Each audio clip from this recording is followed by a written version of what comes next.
Good morning, actually good afternoon. It just passed midday, and I'd like to welcome you all to the Twilight Princess livestream playthrough. I believe it to be the 11th part, and I suppose I'll apologise for taking 4 months to record the next part after part 10. All I can say is that there have been other priorities, but I am beginning to realise that this has dragged on for quite some time.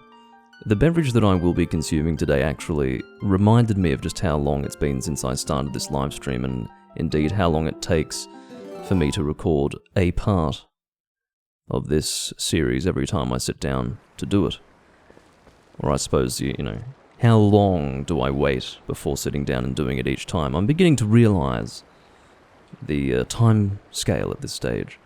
The beverage that I have today is Echt Schlenkerler Rossbier Urbock. I'm not German, incidentally. But this is it here.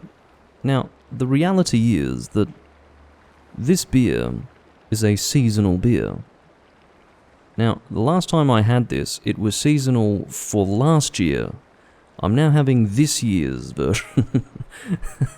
And I'm pretty sure I was only approaching the Arbiter's grounds back then, so that's how slowly things have been moving here.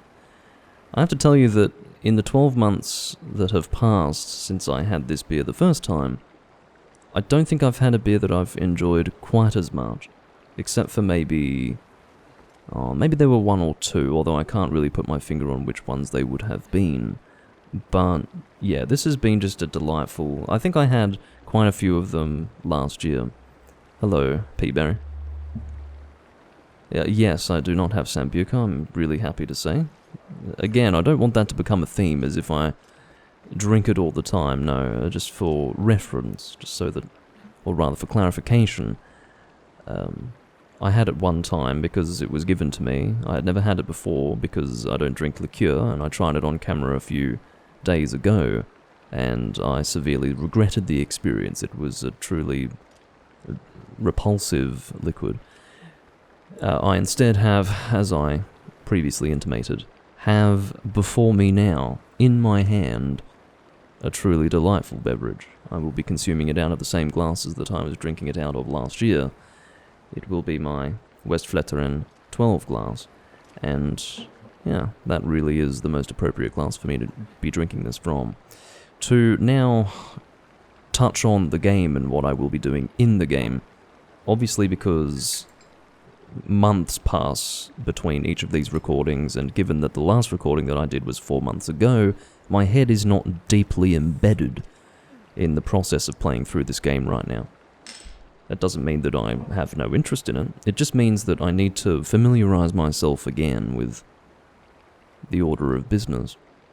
As I understand it, we were using the Dominion Rod to wake up the statues. I think the one just further north of the Farron Woods, or I think that's in the Farron Woods, I suppose north of Ordon at this stage, is the final one that we have to activate, something like that.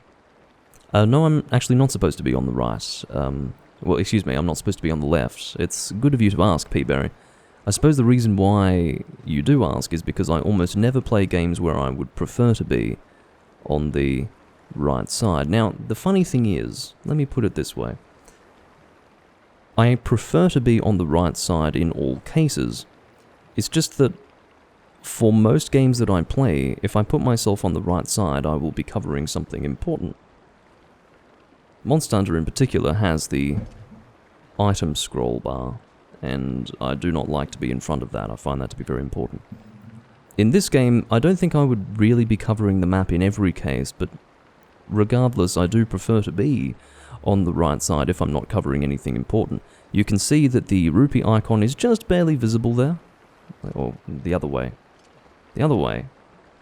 Yeah. Right there. It's visible enough. Even if I'm slightly covering it, I don't find it to be bothersome. In other words, I'm not covering anything of real import. So therefore, I will be on the right side. It's just as I say. There aren't many games that I record these days where I am on the right side. I tried to record on the right side for Kingdoms of Amalur recently, but then I realised that I was covering important things, so I put myself straight back to the left side. To answer the inevitable question as to why I prefer to be on the right side, it is because it is not flipped. You know, I can bring this up to the camera, for example, and it is actually written in a way that you can read it, because it's not flipped, you see. But if I am on the other side, everything will be effectively a mirrored view. You are currently seeing the real Doomlink, the non-flipped Doomlink. So, that is the situation. Cheers, ladies and gentlemen, to a brilliant, smoky bock beer.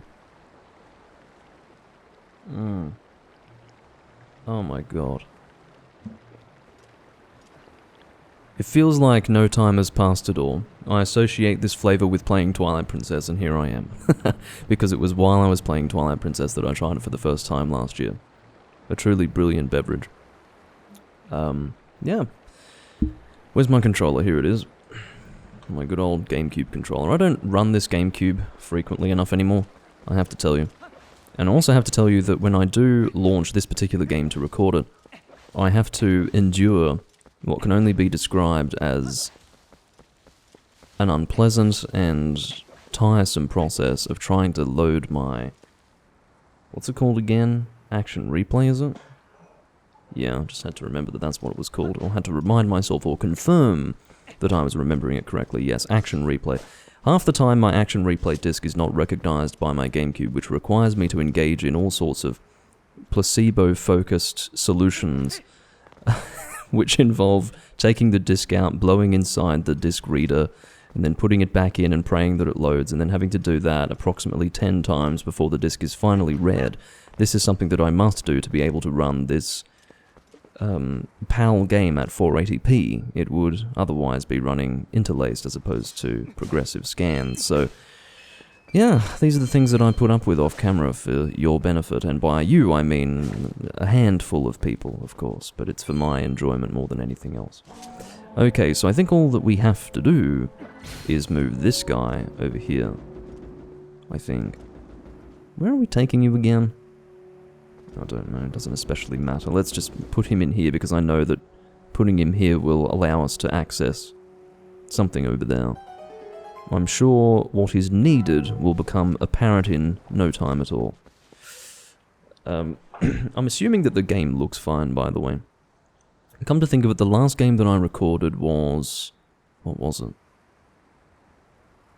With this setup, it was... Castlevania Lament of Innocence, which may mean that my lighting settings are not ideal. Let me double check that. Geez, there's a bit of a turnout today, I'm happy to see it. We've got Bread Geezers, Tal, obviously Peaberry as well, and Yamatori-san. Happy to see you all. Thanks for coming.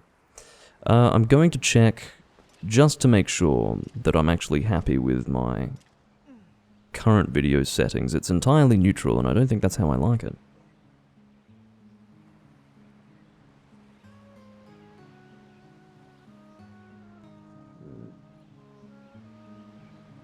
That's a bit nicer. You can see that the A button is no longer glowing as it was before. I've just dropped the brightness back a little bit.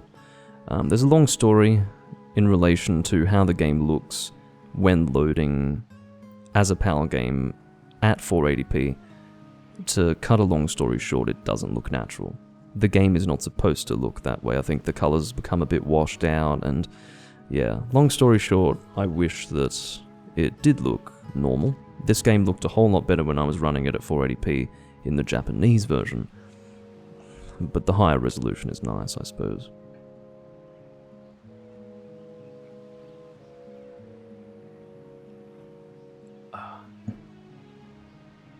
Yeah, it's a really good question to ask Peaberry, and I've had this discussion before as well.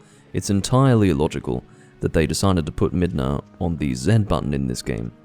There are literally only 3 buttons, not including the B button, that you can use items with on the GameCube controller.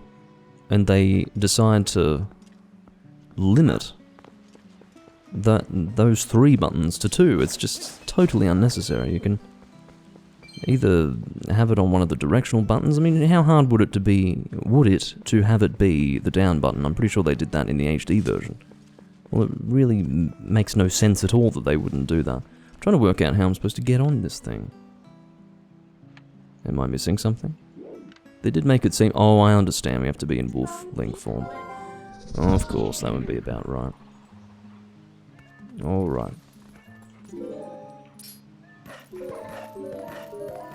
If it seems like you can't traverse it normally, consider what can be done in wolf form and maybe you'll find the solution. That certainly worked in that situation. Oh yeah, I'm sure it looked fine on your end. I just mean to say that I needed to make a slight adjustment for it to be good enough for me. Small adjustments are helpful. There is a heart piece, we need 3 more for the next heart container. I'm not going to seek to get all heart containers in this particular run. I'm sure I've explained this before, but I'm not doing a full run of this game this time around because I do have other games that I want to play, so I'm not going to spend too much time in this game. I'm sure I said words quite similar to that, or quite similar to those, for the Kingdoms of Amalur recording that I did recently. I don't do 100% runs anymore, I don't really get anything out of it. I think what we actually wanted to do was pull you forward. And when I say actually wanted to do, I mean what was required of us as opposed to what I chose to do in that moment, which was not actually a requirement. Oh, never mind. Well, what's going on then? Am I missing something? Oh, the skybook is filled. Okay. Well, I don't know why this thing is still here. Why is this marker still here if I filled the skybook? Oh, the markers never disappear. That's extremely confusing. I'm glad that I got it all done in one recording, otherwise I would be sitting here filled with complete bewilderment and confusion, because I would be thinking, wait, did I fill the skybook? Thankfully, when you have filled it, it indicates that in the name change, so that's very helpful.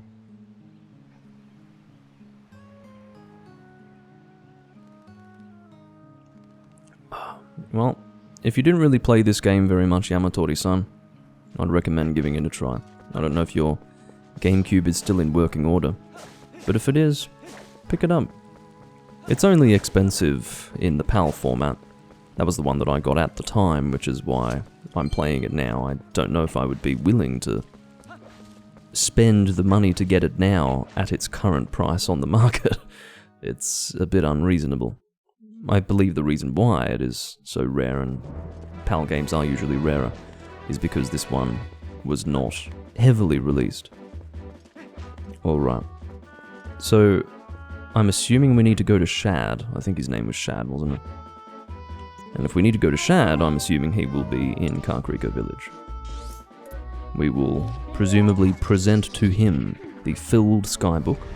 It has all the characters inside it, but it is of no use to us. The one who is able to translate it and make sense of it in general is Mr. Shad himself. So we will present the book to him and likely be able to continue along our journey.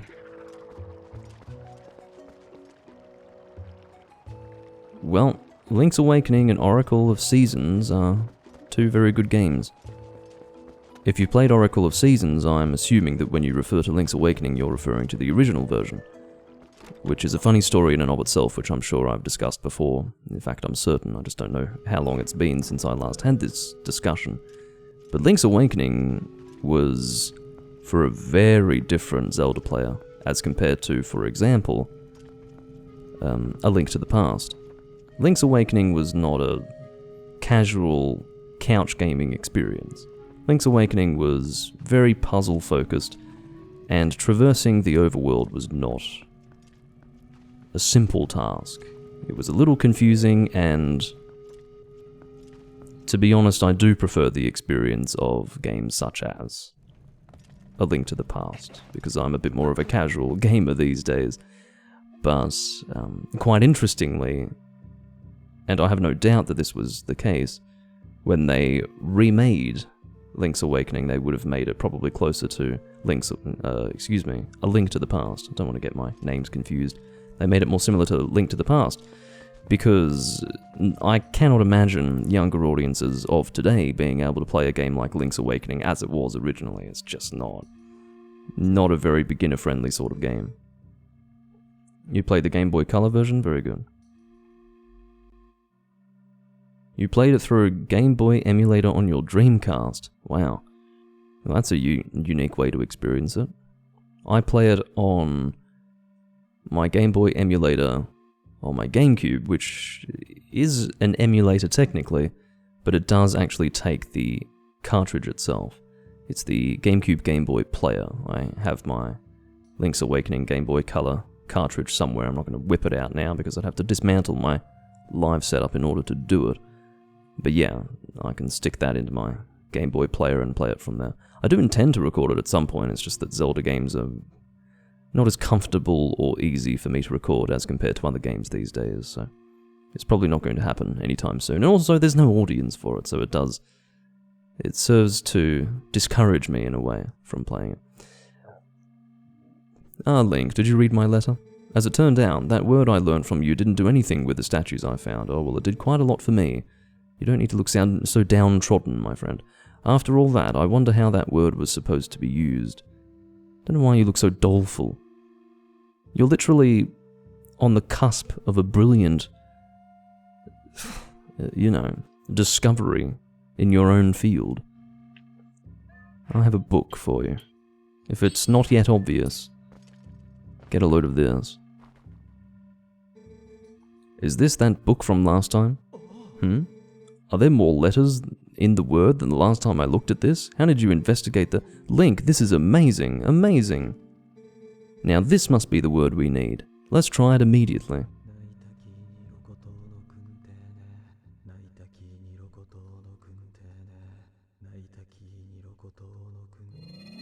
My GameCube box is a little bit beaten up. I have a distinct feeling I may have chucked it in the bin when I was moving. I don't think I kept it. I was tempted to. I really sat there and thought, God, do I want to keep this GameCube box? Maybe I did keep it. I chucked out one of my game boxes. Game console boxes, that is to say. Maybe it was my PlayStation 3 box. I don't think I have much of an attachment to that. Maybe I did keep my GameCube box, but it's not in the best of condition. It's, yeah, I don't know. I mean, as you'd expect, but anyway. Ah! It has taken on the shape, or rather the same shape, as the other statues. What can this mean? And I thought I'd solved the last of the... or rather we... I suppose it does involve me, doesn't it? And I thought we had solved the last of the riddles. Blast, how confounding. I must apologize, Link. I need to cool off a tad before I mull the problem further. It's very convenient because I am going to do something that you are not permitted to see for reasons that are unknown. Well, I suppose it would be inconvenient if he starts running around Kakariko, yelling about my amazing magical powers. I see an unlit lantern hanging from the ceiling. Where is the light coming from then? Can somebody explain to me why this area is lit, and yet that lantern has no flame? Speaking of magic. Anyway, let's head on in here and see what awaits us. Some kind of piece of machinery.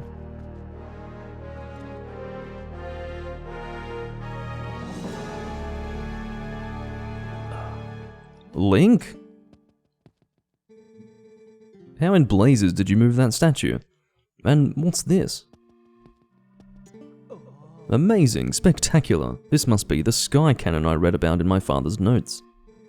I knew that my intuition was onto something when it led me here. But how can one use this to get to the city in the sky? Really? Where's your imagination, my friend? A cannon, huh? What do you plan to do with this, Link? Can we warp it yet? I think we can. Let's give it a try. Except that guy's still watching us. Yeah, get out of here, man. I need a moment alone with this piece of machinery. Ah. Perhaps... Am I in your way? See... For what reason would he leave me alone with this thing? And how would Link just standing there staring at him make him want to leave? If I were in his position, I'd be very confused as to why I would be expected to leave given the circumstances, but whatever, he is cooperative enough to, without me even needing to say anything, because obviously Link is mute, will leave the area. Well, forgive me for not realizing. I should just disappear at times like this, really. It's deeply courteous of you, but it makes absolutely no sense. So, let me know the results another time, Link. Ah yes, let me give you one last piece of advice. That seems to be broken, so you'd do well to show it to a cannon expert first, I should say. Farewell. It's very nice of him to just hand the whole situation off to me, despite the fact that it has been his investigation, as far as I'm aware, over a long period of time. I wonder if I put him off. You? If he saw you, he'd be running for the hills, Midna. A cannon, huh? What do you plan to do with this, Link? Don't talk to her again. Excuse me. As much as I enjoyed talking to you, Midna, I'm intending to warp it. Warp. Alright, so I think we're warping it to Lake Hylia. That should be fine. Because the cannon expert in question is in Lake Hylia. So this should end up depositing itself somewhere appropriate in the Lake Hylia region.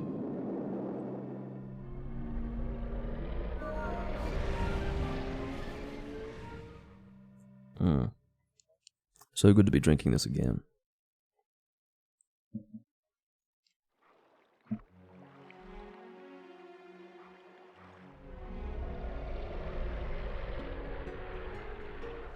I may have to make that some sort of ritual that will be revisited on many occasions across many years. Doesn't have to be just for Twilight Princess, it can be for GameCube Zelda games. We'll see. We will have to see. Okay, the cannon can remain where it is. I don't think we're expected to do anything with it just yet. We will approach the cannon guy, and I believe he will expect us to pay for the repairs. I don't know if 110 rupees is sufficient. I suppose we'll find out. Let's speak to the guy about cannon repairs.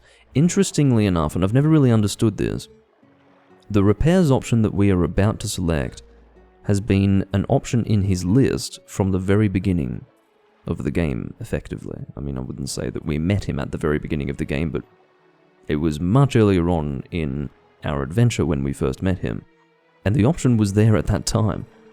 And I think I do make a point of mentioning it and saying this is for much later in the game. Well, this is how much later in the game it is. This is effectively the last proper dungeon that we're leading up to here. And it's only then that we can select this option, which begs the question as to why they couldn't just have two versions of options for this particular character. Was it too difficult to actually code that in? To have it be that he has a particular list of options and then something happens in the game and it changes the list of options. How hard is that? It seems like video game design 101, but whatever. Hey buddy, I never thought you'd get so hooked on Fantastication that you'd try to build your own cannon. So, are you going to give me the tour or what? Looks like you have a serious rig over there.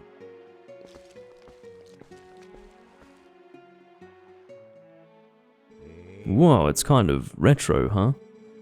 And there's no ignition device, so you can't even use it. Listen, buddy, I suppose I might be able to fix it for you. I mean, maybe. That is, if you can pay me 300 rupees in advance. What do you say? No. What, really? What a waste. Because I think this thing would pack a punch. Yeah, it would send you sky high. Not that it's any of my business, though. Well, I gotta get back to work here, buddy. There you go for him. Let me know when the baby's due. Now, we do need to amass some rupees. If I can think where I could get rupees quickly. Damn it. How do I get rupees in this damn place?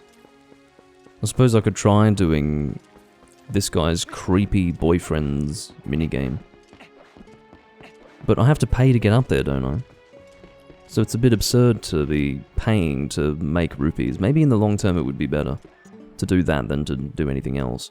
Okay, normal flight's only 10 rupees, so should be fine. In other words, I spend 10 rupees and hopefully get maybe 200 more, something like that. I don't remember how many rupees I get if I do the minigame properly. I'm gonna skip this, you guys have seen this before. Maybe not you guys, but whoever's been watching from the start has seen it many times, I would imagine. If that was the target, you didn't even reach the target, man. I landed here. Although I would rather land short of the target than land in this wall, so maybe I shouldn't complain too much. Alright, here's the creepy guy. They're both rather creepy, but this one is actually disturbing. Yeah. Alright, I usually take the brown chicken, I don't know why. It's just something about brown chicks, I'm gonna stop right there. Oh, do I have to speak to you first? I suppose I do, don't I? I have to give you my money. Well, hi there. Welcome to Falby's Flight by Fowl. No, I'm not reading this again. Except for the one big guy part, because I have to read it, right? So it's a cost of 30 rupees to do this each time, but... yeah, come on, there we go. Yeah, 30 rupees to do this each time, but... I should be able to get many more rupees than that when I do this minigame. That is unless the reward rupees don't disappear, which they may do. I hadn't actually considered that. I think... are the chests open? No, well, I can see at the very least that... please tell me that's correct. Okay, well I got on that one, that's fine. Please tell me these are rupees and not some other crap. Oh, well, actually, I guess I shouldn't be standing here complaining about a fucking, piece of heart. That would be rather unbecoming.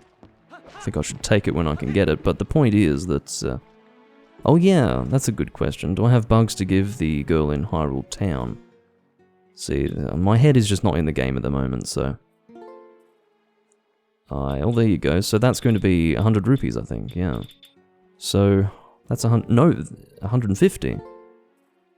No, that's actually going to be 200 because it'll be 50 for each of these, and then because this one's a pair, that'll give me 100. Just for that one. So there you go, that's 200 rupees right there. Brilliant, thanks for the suggestion. I had forgotten about Agatha. Let's make our way over to oh, for fuck's sake, I don't care if this guy sees me. If he's got a problem with it, I'll slice his bloody head off. Although that may be ill-advised, considering that I am in need of his services. In fact, the entire reason why I'm warping is so that I can pay the guy, so... perhaps beheading him would be... not just unhelpful, but... utterly illogical.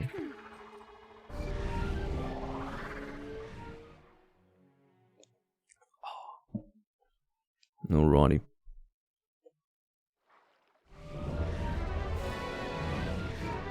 Here we are at the entrance to Castle Town.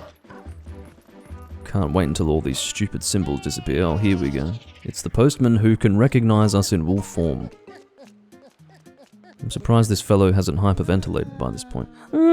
He says, "Greetings, Mr. Link. I have come to deliver a letter. It is a letter from Shad." Yes, well, what does he have to say to me? Perhaps it's something that he couldn't say in person. Maybe it's a rather awkward or embarrassing statement. Maybe he's become... oh, never mind, it's an update. "Dear Link, after we parted I tried that word on all the statues I could find in Hyrule, but it was a disaster. How disappointing. But if I let something so small get to me, my dear father will scoff at me from beyond the mortal coil. I'm going back to the sanctuary in Karkarika village to see if I can't find another lead. I certainly hope that if you find any more information, you will share it with me post-haste. The Dream Chaser, Shad." Well, good for you. It's just as well that your usefulness has reached its end. It's over now. You can go on your merry way and I will continue through the game. I think this is actually the faster route to get to Agatha's castle. I've been taking what can really be described as the scenic route up until this point. I only have to go through one area change to get here. Alright, here we go. By the way, you've still got this creepy stalker outside. Whenever you want to get rid of him, do let me know. I can have that taken care of very quickly. I don't even have to do it in human form and draw attention to myself as an individual. I can instead leave, come back as a wolf, and just maul him to death. In a most gruesome fashion. Have you brought a bug for Princess Agatha's ball? I have brought several. Let's see what she says about the butterflies. It'll be something unpleasant, I'm sure. You're a lil male butterfly, aren't you, you lil cutie? Lil butterfly, I want to be wrapped up in that powder too. That's intensely erotic, but I'd ask you to leave me out of it. 17 bugs left. Yes. Alright. Next is, oh, excuse me, I am apparently totally blind. I somehow didn't realise that there were two pairs, actually. Somehow I thought that this was not a pair because I have extraordinary tunnel vision. So in actual fact it will be 250 rupees that I'll be picking up. Very well. Let's remind ourselves of what she has to say about dragonflies. Yeah. Lil dragonfly, when you look at me with those great big eyes, Now the fact that she doesn't complete that sentence really does say it all. It's something so explicit that not even this game, and not even she, will be willing to actually say it. And I think she was actually describing wanting to bathe in snail slime before, so I'll leave it up to your vivid imagination as to what she might have been about to say. We have a pair, yes. Now give me the money. Very good. Alright. And we shall now remind ourselves of... Wait, it's a snail. You don't just have to take my word for it, you're going to get to read it. She really likes that slime. Just once, I'd like to take a bath in that slime. Which incidentally is not standard or even acceptable human behavior. Quite frankly, you can keep your stalker. I don't think I'll be white knighting you anytime soon. Anyway, that's going to be enough rupees to repair our cannon. Just as well that we had some bugs to give her. I've been diligent in my collecting of these bugs. I swear I just shoulder charged a young mother to get out of this area. I don't know, maybe that is the the intense willingness of Link to get out of there as quickly as possible. He's shoulder charging young women carrying babies to get out of that place. Such is his desperation to get away from Agatha. That's what I'm doing. I need to warp through here. If I ever seem very distant, almost unable to remember what I need to do in the game, it is because I just have not played this game recently at all. It's alright, I think I'm keeping track of things. I don't think we've allowed things to collapse just yet. We're on track. Ugh. Alright. Let's speak to the pregnant man again. I've already shoulder charged recently pregnant women. I don't see what's stopping me from doing even more harm to pregnant men. Again, if you're unsure about this pregnancy, I do have a sharp object to possibly solve your issue. Hold on. Yeah. Actually, that seems to be severing something else from his body. Thanks for flying with fire. Okay, well, I would like that repaired, please. Sound good? Yes. I'm not really doing anything else with this money anyway. You will not be a sec. You are going to take a few days and nights. Imagine saying, I'll just be a sec. Has to set up some scaffolding and spend several days and nights repairing it. Can I get my money back? Seriously. That's extremely misleading. It looks good as new. Here we go, buddy, all working as it should, I think. It may look like junk, but this thing's got some powerful innards. You're going to be knocking on the door to the heavens. Seriously, bud, it might be rough. So, I'm sorry for soaking you for the dough. I'll leave you alone then. Well, admittedly, I did have to compensate him for working on this thing for several days without being able to actually do his normal day job. Although I do think he's probably made more money through that than from his day job.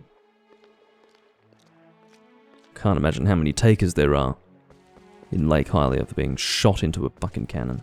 Or shot out of one anyway. I wouldn't really want to be inserted into anything by this guy. What is the weapon that item. Doesn't matter what I call it, you know what I'm referring to. This is what we want. Oh god, that's right. It's Uka. Now I think it is Uka the Uku, not Uku the Uka.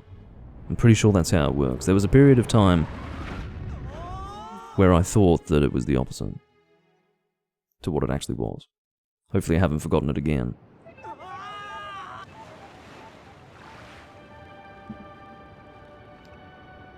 Now that Link has finished screaming, we have arrived in the Sky City, or the City in the Sky. It is the last full dungeon of the game. Gracious, we made it back finally. Welcome, adventurer. This is the Sky City of the Uka. I did remember it wrong. Her name is Uku, the Uka, for fuck's sake. It's so confusing. Since you came all this way, I guess I can give you a tour of the city. I don't want one. Eek. That is a dragon. And that is the boss of this area.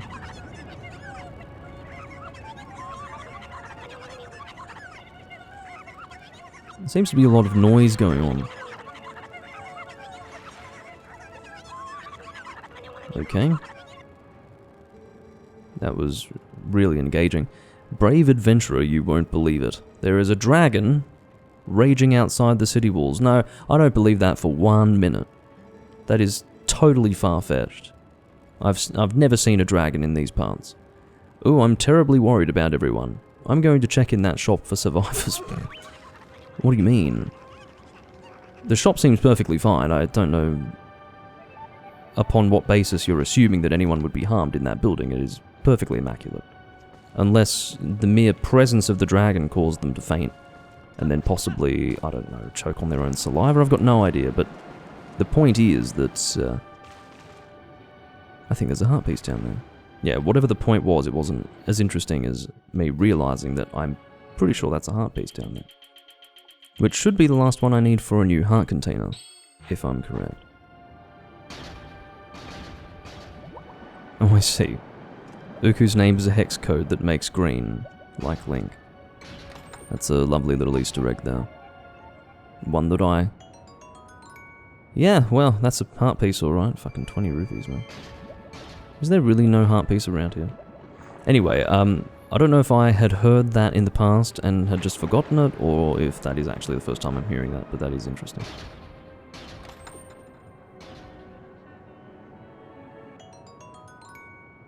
Thank you for the bombs. Where's my heart piece? I was pretty sure there was one down here. I'm perfectly content with being wrong, but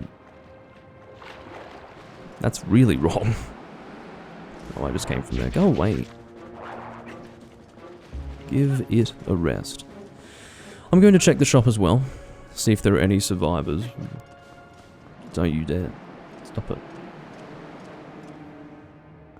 Link is losing his balance. Oh god.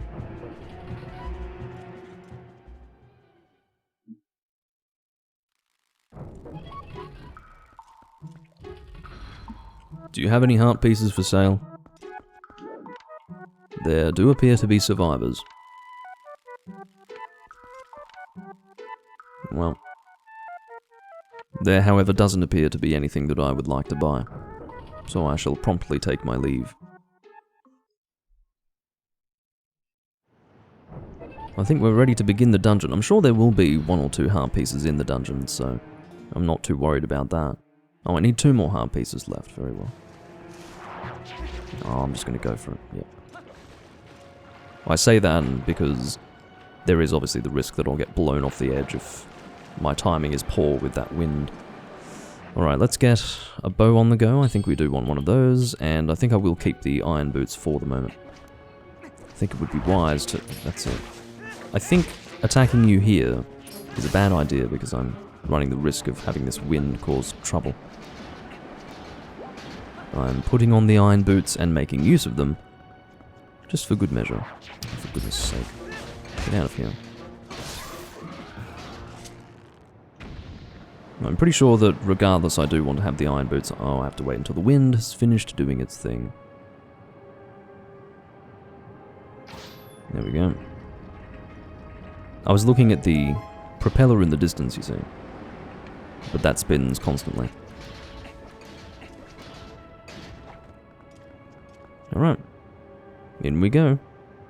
And here is our introduction to the city in the sky. That's where we just arrived from. Well, not really, actually. We didn't just arrive from there. That's how we get out of here again. Literally fucking shoots us down. I think just gravity will do that well enough already, quite frankly. No, I think the point is that we were shot at an angle where we've actually ended up quite far away from where we were if we were to line this place up with the ground. Anyway, that cannon over there is going to help. How the wind can actually blow us over there from here, I couldn't imagine, but rather than question it, let's move on. Let's make a start in this dungeon. This is a dungeon that often takes me a few hours, like, you know, a solid 2 hours to complete. That was probably not a great idea, but anyway. We can pick up these Uka and fly with them. I'm going to let you go, and then I'm going to deal with this thing. Can I get out of the way of it? No, I can't. I don't mind cutting your head off. I've done worse things in this world. Don't you tell me. Shit. Well. It's just you and me, blue-nippled bird. Yeah. I suppose it would be a little too graphic to show what would happen after that point. Yes, what we are expected to do is use the claw shot, which we shall do. How do you feel about that? Alright. We can actually pull these Uka to us as well. I can't think of a scenario where that is actually required, but it is something that we can do. Alright. I suppose it's required now.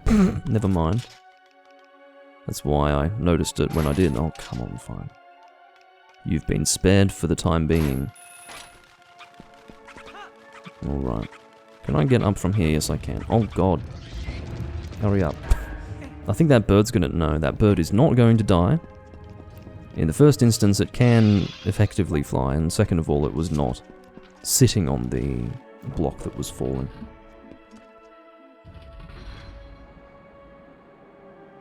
You don't need to miss old Zelda dungeons, Peaberry. You can go back and play the games and enjoy them whenever you want. There is a way to fight these guys without having to circle around them, I think, but I could try Helm Splitter. Let's see if Helm Splitter does anything. Well, it would be nice if I could get that on target. I think he's dead now. Yeah, that's the Master Sword special. Getting some more rupees. This is one of the main rooms of the dungeon. We will be returning here. I have to tell you that this dungeon does confuse me from time to time. Usually in one specific part. And you would think that it would stop confusing me, because if it's one specific part it should be all the easier to remember what to do, but it is strangely difficult to wrap my head around. But anyway, I think we want to go this way first. Let's give that a try. I'm sure we'll find out pretty quickly whether it's appropriate or not for us to be going here.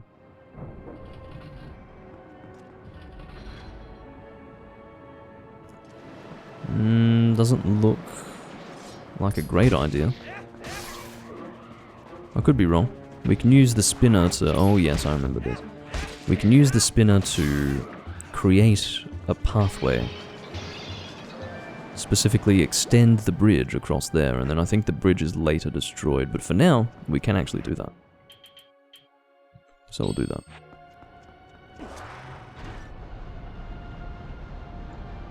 Link is doing a lovely little dance while we progress through the dungeon. There goes the bridge.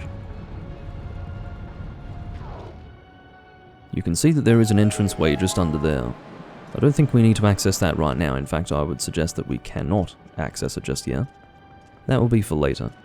I think when this bridge is broken and we need to get to the other side once more, we'll be able to actually...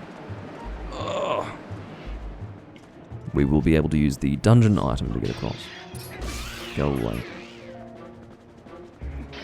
I was expecting more of a fight, but whatever. Good day. You guys are the keys of this dungeon, aren't you? You only take one hit to die. I wonder if the spinner is affected by the wind. That would be very funny if they had a special animation for you getting blown off the spinner. But I'm quite sure the spinner would resist it. Logically speaking, I think you would just stay on it. It's not that logical in terms of the fact that the wind is strong enough to physically blow you off the bridge, and then somehow you standing on the spinner is not going to cause you to fall off the spinner, but it does make sense in terms of Zelda logic, which is not really an accurate reflection of what one should expect.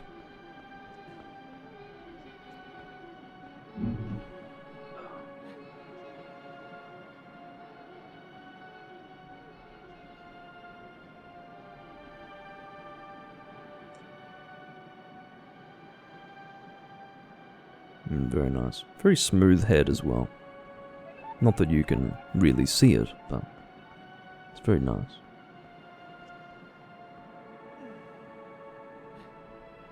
And it's the perfect size head for a beer as well.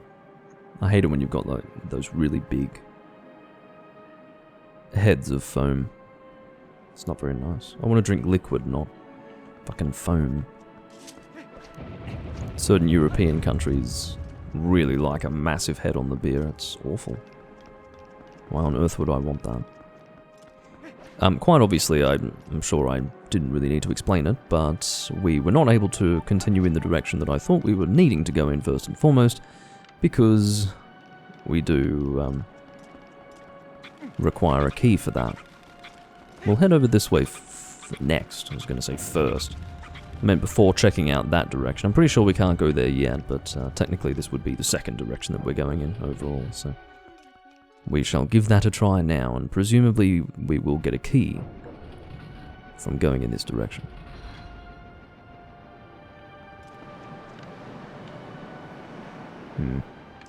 Well, it's not looking all that hopeful. I don't think we can cross that just yet. We'll see what's down here, just to make sure that we're not missing anything important. Oh god, I'm not seeing a whole lot of anything. Alright. Forget that. I don't think we can go in this direction just yet. So we're actually going straight first. That's a surprise.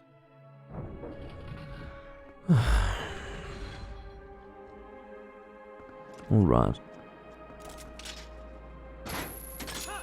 Claw shot over here.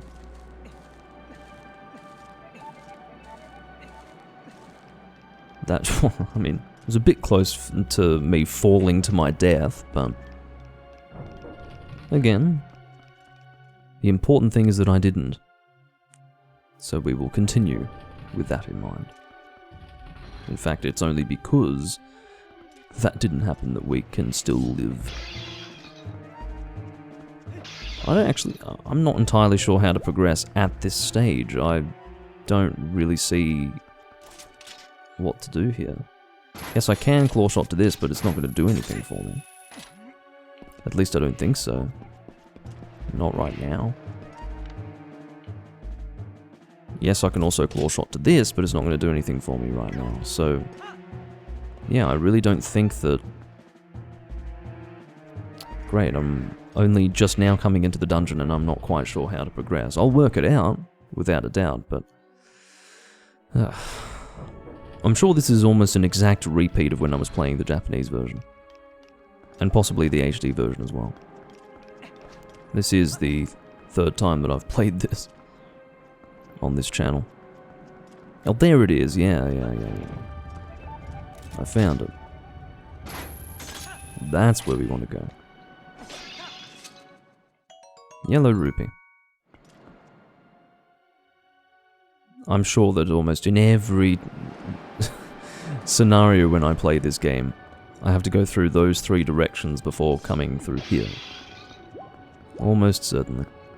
Alrighty, let's get our spinner.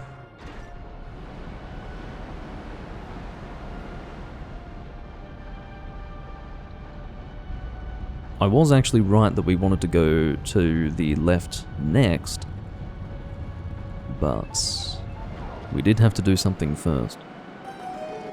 Can we get over here? Yes, we can. That's what this is for. That makes sense. Alright.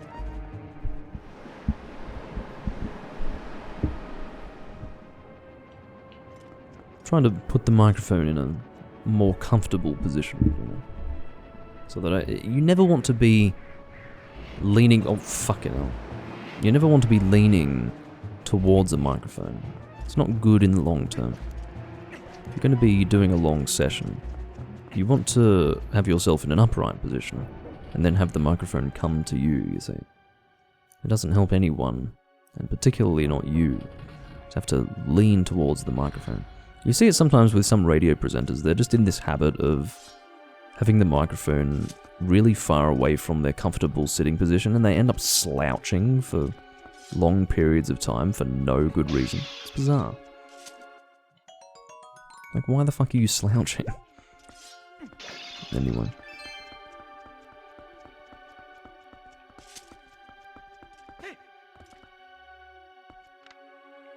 How do we progress here? These things actually fall slowly when you attach yourself to them. I think we could just jump down here. Oh dear. Well, just when I thought, oh, unless there is still something for us to do here. We can't progress any further in that direction at this stage, but I have a distinct feeling that there is something of relevance here for us. I actually think this is where we get our key, but not too sure where it is. I'm going to hope that we've gone past it.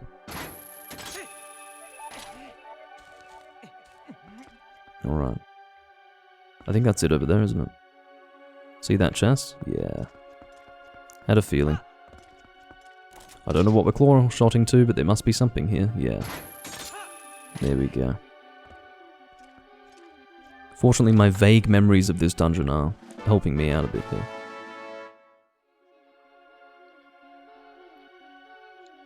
This is one of the reasons why I can replay these games and have a good time.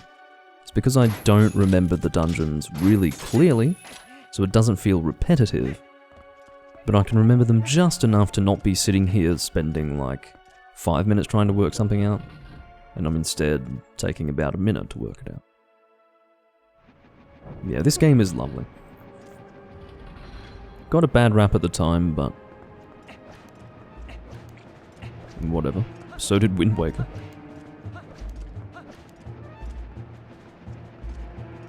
Well, to be honest, Wind Waker got a much worse reception when it came out. When this game came out, I think it was fairly well celebrated, but people started to jump on a bandwagon some years later, saying that it was a crap game. I mean, it's all a matter of perspective. Compare this to Skyward fucking Sword. There's your point of reference. Alright, so the dragon has destroyed that bridge, but that's okay because we don't need to go there just yet. It just so happens that the next time we want to go over there, we will require the dungeon item. And it is using the dungeon item that we will be able to cross that bridge. What's good is that they don't have the player second-guessing themselves and wondering if there is something over there. In reality, the game makes it so that you can't go over there, to narrow your options down. Which is rather nice of them to do. Alright. Now that we've got a key, we'll go over here.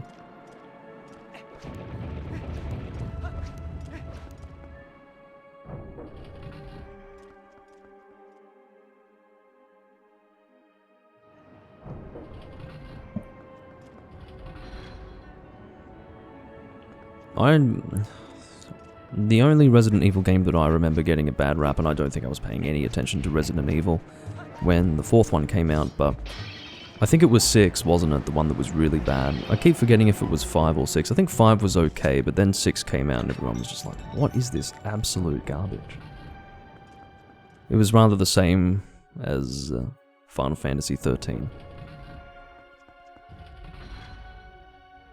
Just everyone piled in and completely destroyed the game. And for good reason.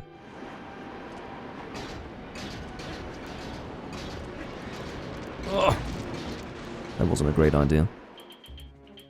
I was admittedly reading the chat. Yeah, I wasn't much of a Resident Evil game player. Never really interested me all that much. Oh, and apparently 5 had some sort of racism allegations levied at it, which... Oh yes, well of course that was a stupid idea. I seem to do that every time. I don't know why I need to actually make a stupid mistake like that every time. You'd think it's fairly obvious. We have established at this stage that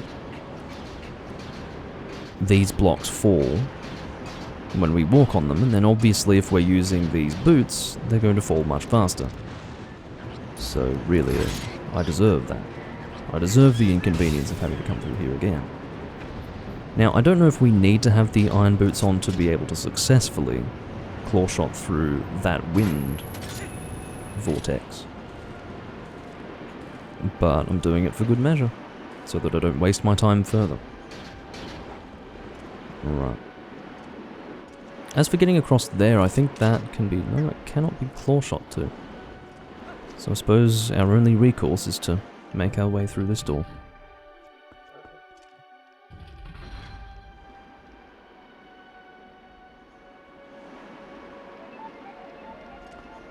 Oh. Wait, what? It takes place in Africa despite the black female player character? What do you mean despite? Anyway. Do you mean despite the white female player character? Anyway, I don't know. I don't have context to base any of that on. So, I don't know. There is a map here that we've just acquired. And quite frankly, that doesn't help me get through that wind from before, so sadly this doesn't solve my mild confusion. I'm sure that there is a solution to this, I just need to work out what it is. Yeah, look at that.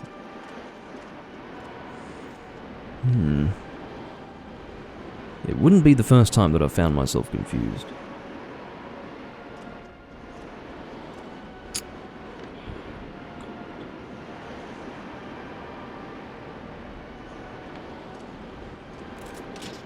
Let me try.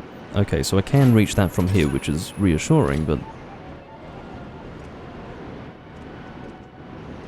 Oh, maybe that's what it is. Maybe I never had to go in this direction in the first... Oh, here we go again.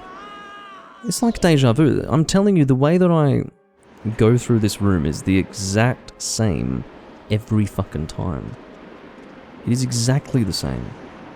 Let's put the boots on, then do this. God, the trial and error of it, I suppose, is nice, but it's annoying when you're me and you have to go through the same process of trial and error every time.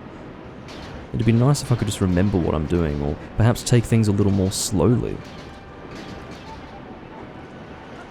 That way I wouldn't make stupid mistakes. I'm not going for some kind of perfect run here, but come on. This is my third time playing it on this channel alone. I've got no idea how many times I've played it in my own time, but suffice it to say that this is probably one of the Zelda games I've played the most. Anyway, got more money here, which is nice. I do have a very small amount of money here. Probably the most limited funds I've ever had while coming through this dungeon. Alright, well what was the point of coming over here then? Oh, I found out very quickly. Very good.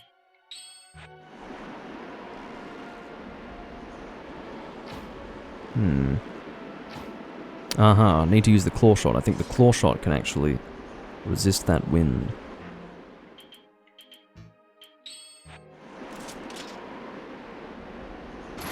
There we go.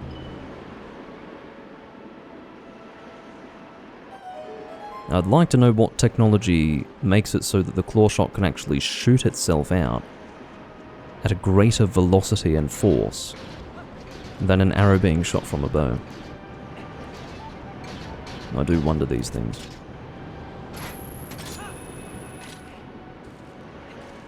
No, that's all good. I don't want to sit here discussing Resident Evil too much either.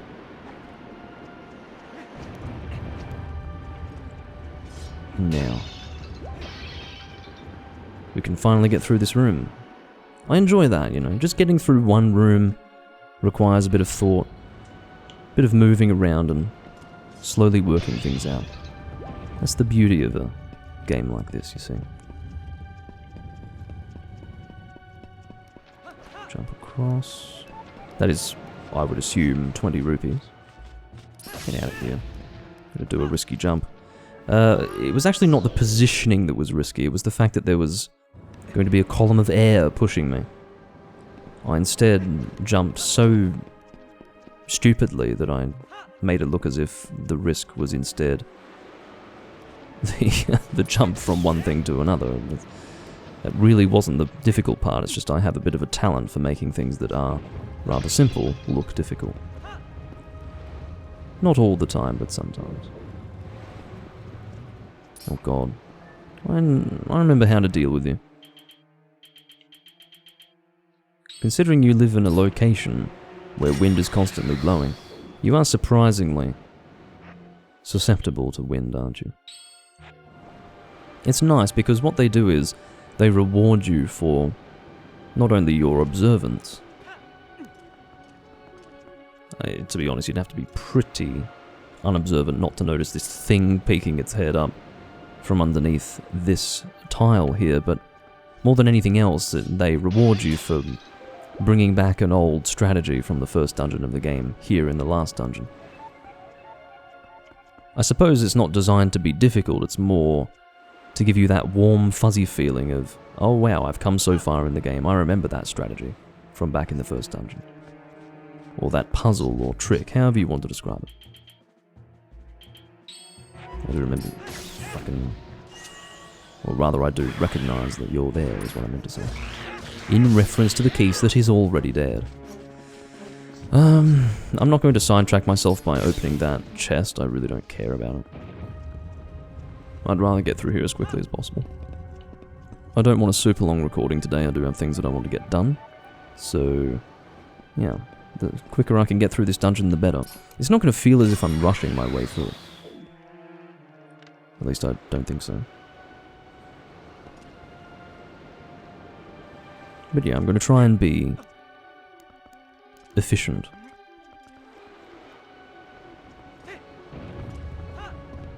Alright. Wait, what's down there? Oh, I see, that's what's creating the wind, of course. Probably not a good idea to go and jump down in there. Mini-boss?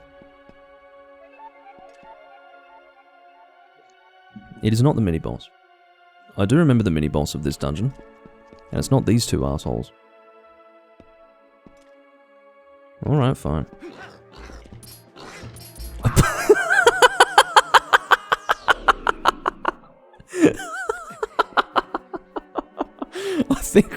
I think we can safely say that we both completely fucked that up.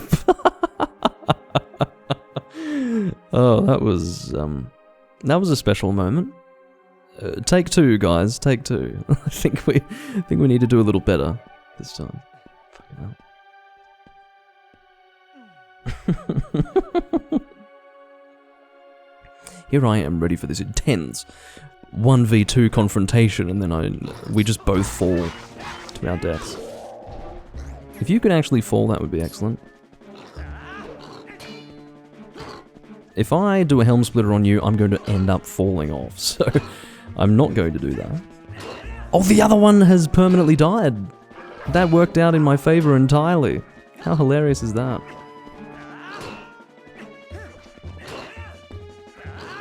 Come on, you bloody... Alright, I'll wait for you to do an attack then. Oh, I tried to... there's no iframes here, you see. If you get hit, you get hit. Zelda's more realistic than Monster Hunter. Anyway. Yeah, so the fact that forget what they're called. Yeah, I entirely forget what they're called, but... Those lizard people. Lizalfos? Yeah, probably Lizalfos. That one falling resulted in his permanent demise, which is great. This is one part of the game that confused me when I first came through here. When it came out. Had no idea where the fuck I was supposed to go from this room. There we go, and... I would assume that that's going to give us access to somewhere new and important. Got some money in here. And it's because of this money that I just don't really find it necessary to have gone and opened that chest from before, because you will recall that that was very much out of my way. And I just don't really see any usefulness in slowing myself down by doing that.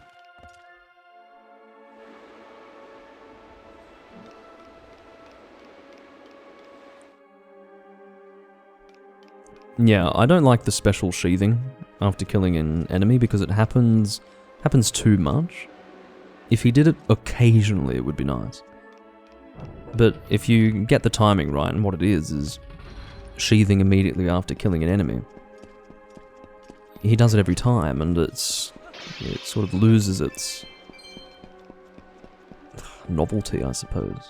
It doesn't lose its novelty in the eyes of a person who doesn't play the game and is instead playing other, less exciting Zelda games from the modern era. But definitely, for me, I think they could have done that a little better.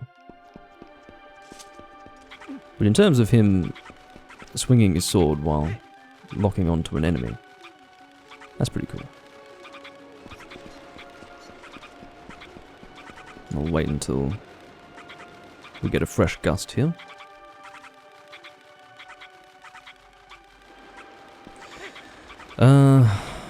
There is not a clips channel in the Discord, although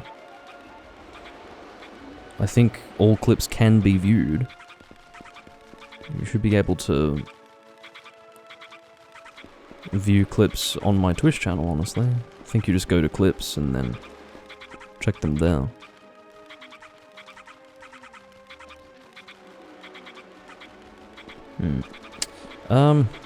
Look, I don't really want to make official uploads or anything like that, if that's what you're suggesting, of those clips, but I think they're fine. Look, I go through the clips section and clean it up every now and again. Like, I'll go through, every few months or so, I'll check my Twitch clips and just get rid of anything that's actually just not worthwhile at all.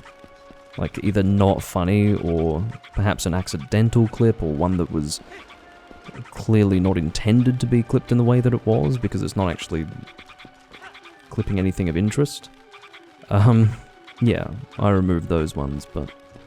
And essentially what that means is that it makes the clips section of my Twitch channel a little better to watch, and probably more entertaining as well.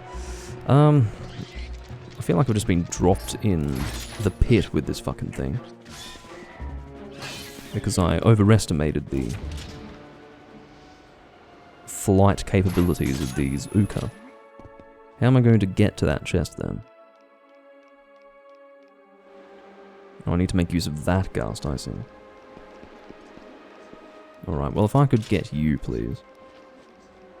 Yes. I do really appreciate that Link goes for the fucking headshot. Yeah. Link goes for the headshot.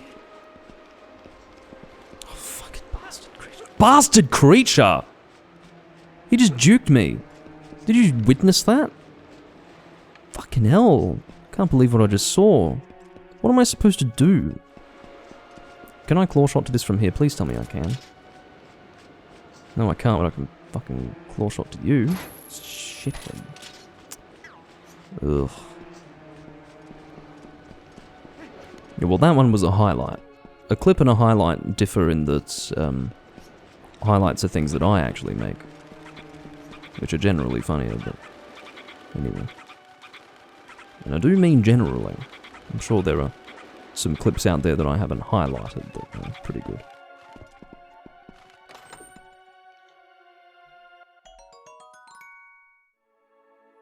Well, I suppose, yeah, I could make a channel in the Discord with all clips, yeah. Why not? It'll take a little bit of time to put them all there, but I've spent more time than that archiving things on that server, so may as well. I think I just did that for rupees at the end of the day, which doesn't impress me, but whatever. I got a great shot of some close-up blue nipples there. Not quite what I was looking for, but whatever. Sometimes you are given things without having asked for it. You just have to live with it. There go the pots. Am I going to rush myself over there to go and get the rupees? Not really. But I will head over there. No, I didn't get the rupees, but it's fine. I don't know where this is taking me, but it'll take me somewhere. Up there, I see. Give it a rest. It is obviously absurd that these things can actually carry me, but... Oh, what am I supposed to do then? Do I have to let go of you so that Link can grab onto that? Is that what is expected of me? Let's give it another try. Wish I didn't have to listen to you the whole time. We'll stand on the edge so that we can maybe... Oh, fucking hell. No, never mind. We do want to stand in the center.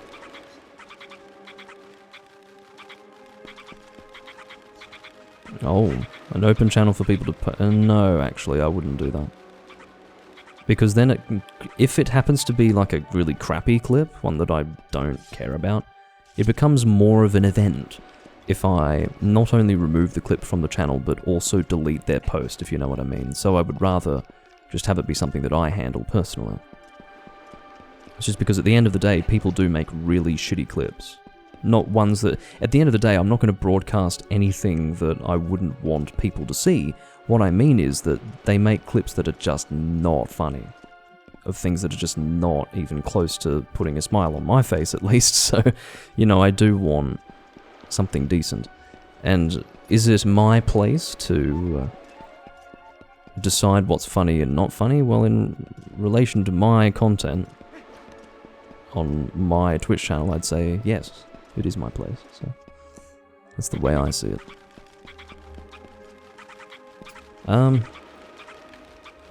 But yeah, I will actually create an archive, seeing as though you've mentioned it. I'll do that at some point today, probably.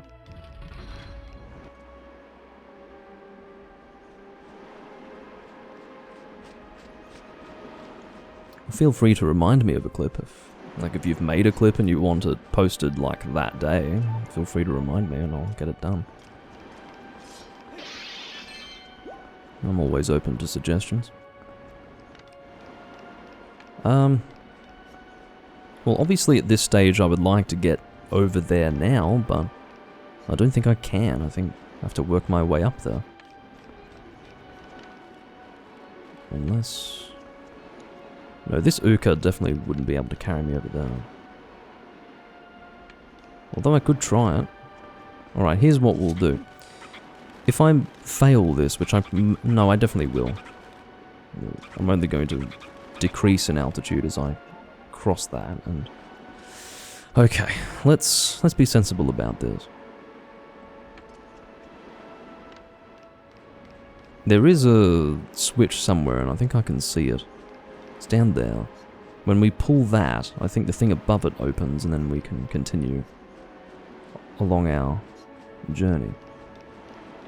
What I want to do is to be able to take a shortcut, which is effectively returning to this door, and I'm going to intentionally kill myself to appear back at this door. So I'd better not be dropping, or rather entering through any doors, in other words. There's something about this room that bothers me. I feel like there's a lot going on. Oh, actually, I can probably access it from over there. Ah. Okay, we're going to kill ourselves a lot sooner than I expected. I'm going to take that first Uka that was in front of me, and I'm going to try and use it to get to that switch. I'm going to observe... Oh, well, that's very good of you, thank you. I was not expecting that sort of kind behavior. Alright, come on. So what I'm doing is I'm slowly but surely... Oh, my control of this bird is... Oh, well, okay. That did not work. It wasn't a bad idea. I'm sure I can make that work. If I can't, then that's fine. I'll try to rework it. I think from here will do. From here should allow me the convenience and opportunity to time this properly. That wind there is what I need to avoid, you see. Alright, good. Are you kidding? That's not fair! Oh, I just went inside the fucking wall. That's not fair at all. I swear to God it didn't reactivate that quickly last time. Maybe it's motion sensitive, I don't know. Probably not. But...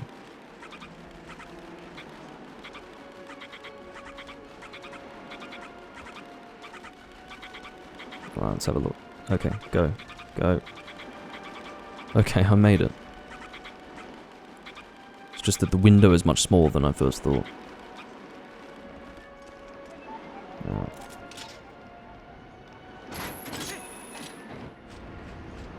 That door has opened, but I don't know where that is. I'm sure I can get to that. It's just that I probably need to kill myself to make that work. Unless, to get in there, I do require the dungeon item. That's entirely possible. Yep, I do. See that door down there? It's closed again. Okay, I understand. So what does that mean? Does that mean I have to try and get to that? This time around? Fucking hell. We'll do what we can, but obviously my objective at this time is not to get through that door, because I actually can't. Bloody hell. I'll just give it a rest. Stupid blue-nippled bird. No! If you're eating the bird, then so be it, but leave me out of it. Let's see what's down there. I can't actually look forward if I'm carrying this thing. It's a bit too much for Link to be able to handle in his small brain. I don't know if there's anything down there of real interest. One can only find out by actually investigating it. There's a room down there. I'm going to assume that the mini-boss is probably down there. I could be entirely wrong. That room is essentially where we need to go now. Yeah, that's the mini-boss. Has to be. Alright. I'm making progress. See, I'm investigating the area properly because I can't see any way to progress at the top and middle part of that almost tower-shaped room. So I just went down to the bottom to see if there was anything there, and there was. It was a boss confrontation, or rather a mini-boss confrontation room. So it's good to adventure around. You have to actually explore. And I think the entire dungeons... Well, this particular dungeon, and of course other dungeons before it, are designed to really encourage the player to actually investigate the area that they're in, instead of just mindlessly going from A to B.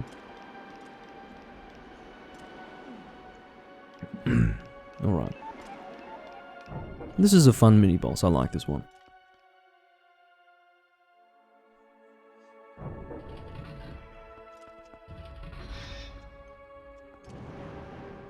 can take a little while to die, but it's not too bad. I would say that overall it's a fun experience. Once we've pulled this, it should remain... Or maybe it won't actually remain like that. I think we need to do that. Anyway.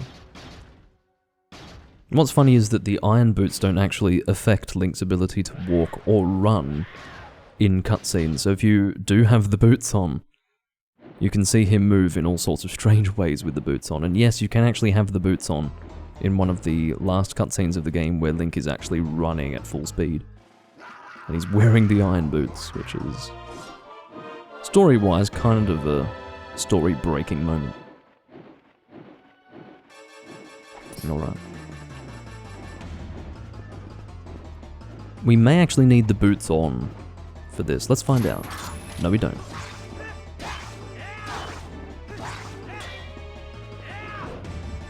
I was going to say, imagine if he fell down. I would very much enjoy that. Come on, don't be shy.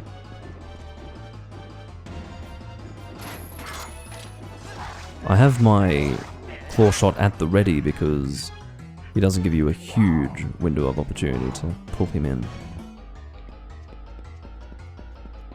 Here we go, he's come through this. Damn it. Lost my opportunity there. If I see him come in, I need to go for the target, you see. There we go. Target him. Maybe he's outside of targetable distance. Hold on. I can't get him. Yeah, there we are. This is where you really have to let the target system do its work. Stay right there, my friend. I like it when you fall to your death.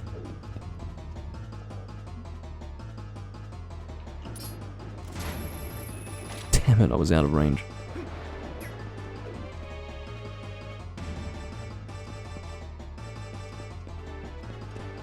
This fight really does push the camera to its extremities. Fuck. Didn't get you fast enough.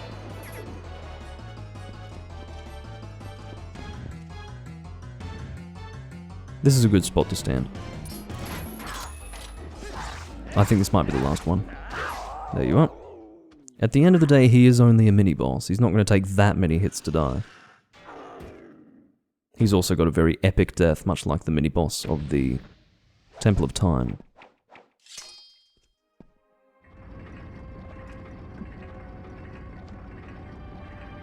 We are about to get the dungeon item. If you don't know what it is, I won't spoil it for you, but it should be obvious. Come on, there we go.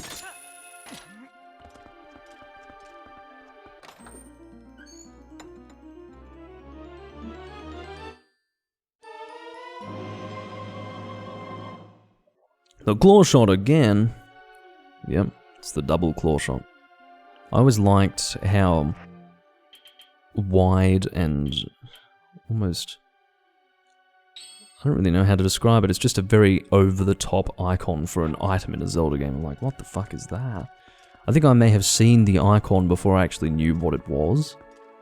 Must have been doing some research online and I saw this item and I'm like, what is that? That's wild. At least that's how I felt about it at the time. Okay, so maybe I actually wanted to go from up there. In which case, I shall demonstrate how to use these claw shots. Maybe not.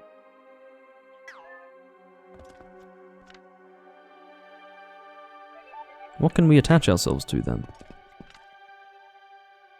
There must be something. Maybe we can actually... No, we can't reach the ceiling from here, surely. That would be extraordinary. No. So what are we attaching ourselves to here? Can't be that one. Unless we can reach the ceiling from here. In which case... Oh, hold on. What if there's something up here? I don't think that's... No. That's not where we want to go. Not this again. Yeah. Some people might be expecting some kind of new and exciting item, and it ends up being something you already have. I think this is what we want to be doing. Oh god. I think I can see some vines there, but can't do much with them there. Have to, or from this angle, that is to say. Have to give this angle a try. There we are. We have found our salvation. Up we go. And now, with the double claw shots in hand, we can pretty much progress all the way to the end of the dungeon. We do obviously need to make sure that we get the boss key before we reach the boss door. I don't know if there's any risk of that happening in this dungeon. It happens every single fucking time I go through the Temple of Time, but which might be rather appropriate given that I said that it happened every single time. I don't know. I'm literally too weak of mind to even pursue a joke that bad. So we want to actually access that thing there.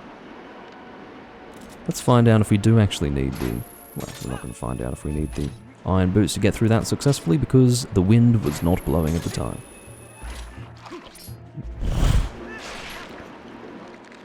Nice try.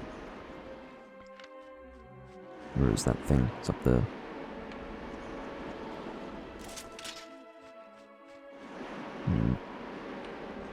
This should suffice.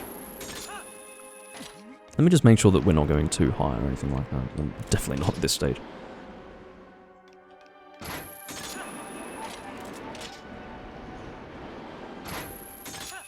We may be able to reach it from here, in fact. Yes, we can. Alright.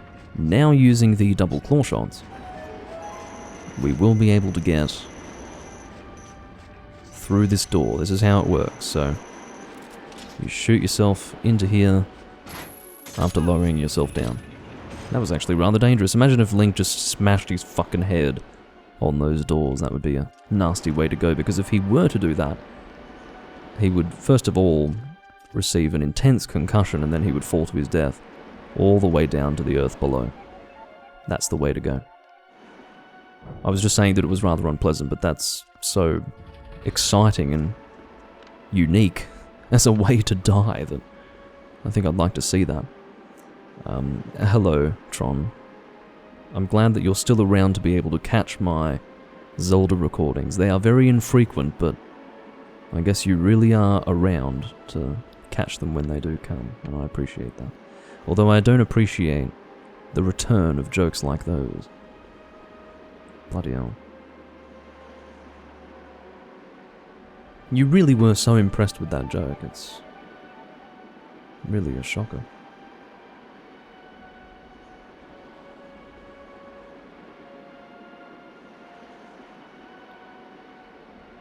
I probably will get another one of these out. I did get 2 of these, and quite frankly, as much as I want to savour it across more than one day, I don't know, I can't help myself.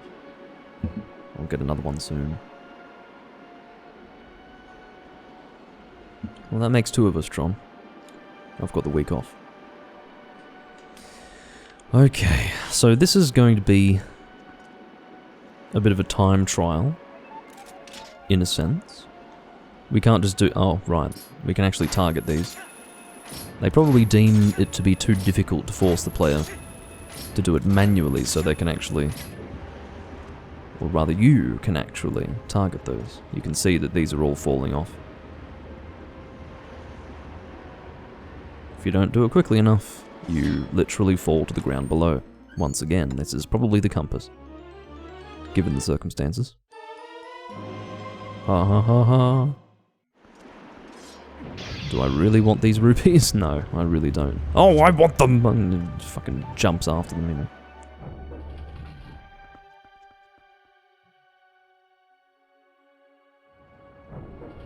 Yeah, and pretty much in any other situation I would be at work as we speak, but yes, I took the week off. Paid leave, obviously. I didn't forego a paycheck to play Zelda. Fortunately. Alright, can we... I think what we can do is we can hit the stem and effectively sever them from the bridge. There we go.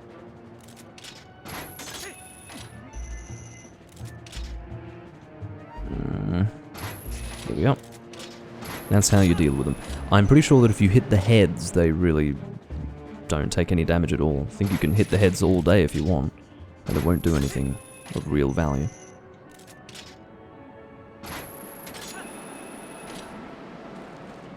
Shift to the center, and up we go.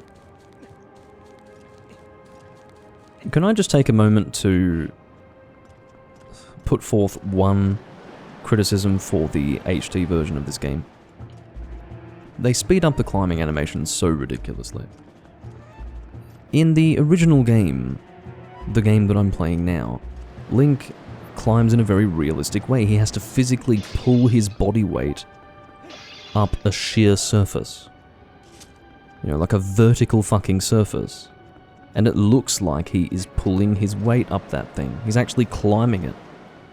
But then the guys doing the HD remaster said to themselves, oh, hold on. People are too impatient and also lacking in attention span these days to be able to handle something like that. So let's just take the exact same animation and speed it up. It looks ridiculous. It both looks incredibly arduous yet incredibly easy at the same time because he's very quickly but also laboriously pulling himself up the things that he's climbing. The thing is, I would fully understand it if he were climbing frustratingly slowly. Like if we were to compare, for example, the climbing animation in the original Demon's Souls to the first Dark Souls game, yeah, the original Demon's Souls was way too slow. It had no business being that slow. Whereas if we were to compare this game and its climbing animation to pretty much any other game, the climbing animation is fine in this game. The speed is natural. But for some reason they just had to speed it up. It's so stupid. Anyway. Do we want to continue in that direction? I don't think we do we? There is a chest over there, which means that it could be the boss key, so I'd better make my way over there. Let's not take any chances. The last thing I need to do is backtrack for a boss key. I really don't want to have to do that today. Oh, that was a dangerous moment that almost transpired, but we managed to avoid it. Because I walked through a door. It'd be like a fucking horror movie if it came, like, bursting through the open doorway.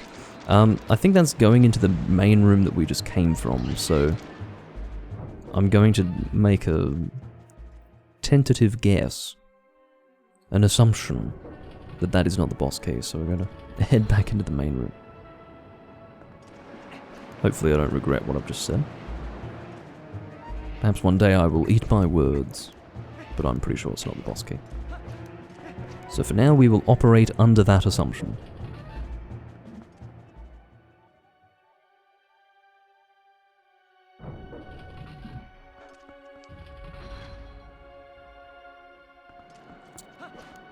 Alright. I think we can go in that direction now, right? I'm pretty sure the boss key is going to be over there. Could also be over there. But that would be weird, because I'm pretty sure the boss door is over there, so I don't know. We'll find out. At the end of the day, it does not especially matter. Now, it's worth mentioning that if we don't have the double claw shot, this is pointless. This is literally not going to help you at all. You'll be stuck here. But with the double claw shot, you can get run across like that.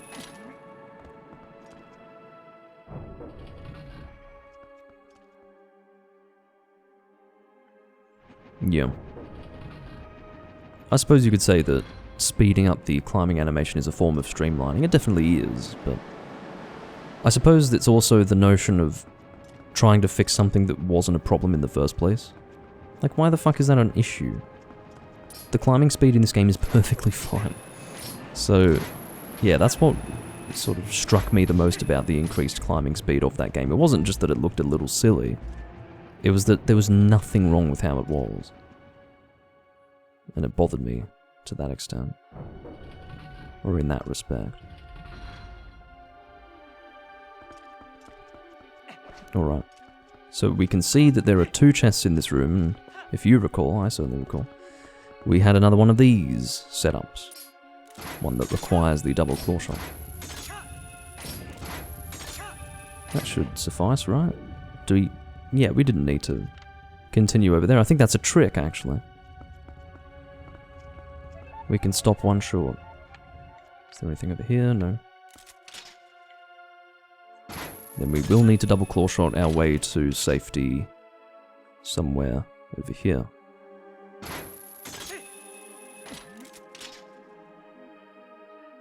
There we are.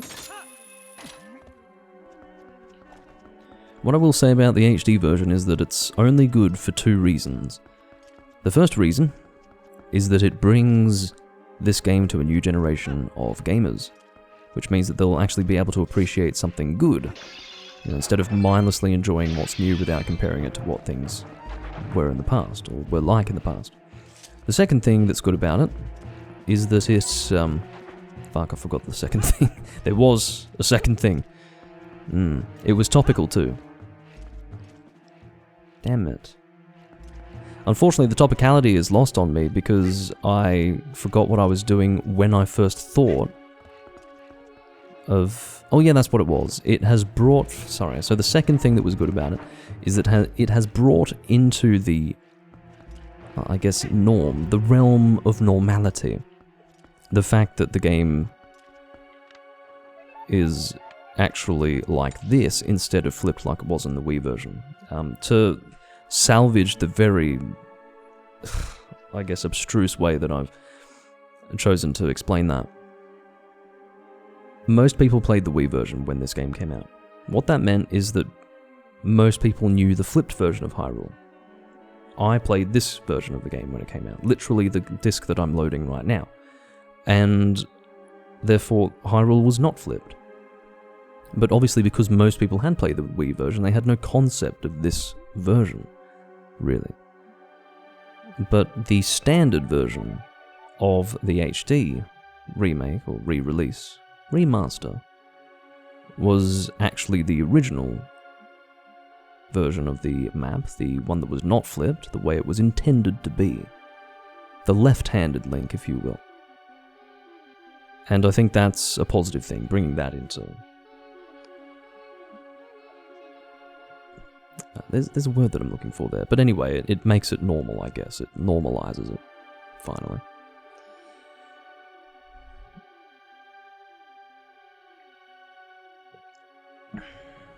There were a lot of problems with the remaster. Of course, it fell victim to the fact that apparently user interfaces need to be as bare bones and unimaginative as possible.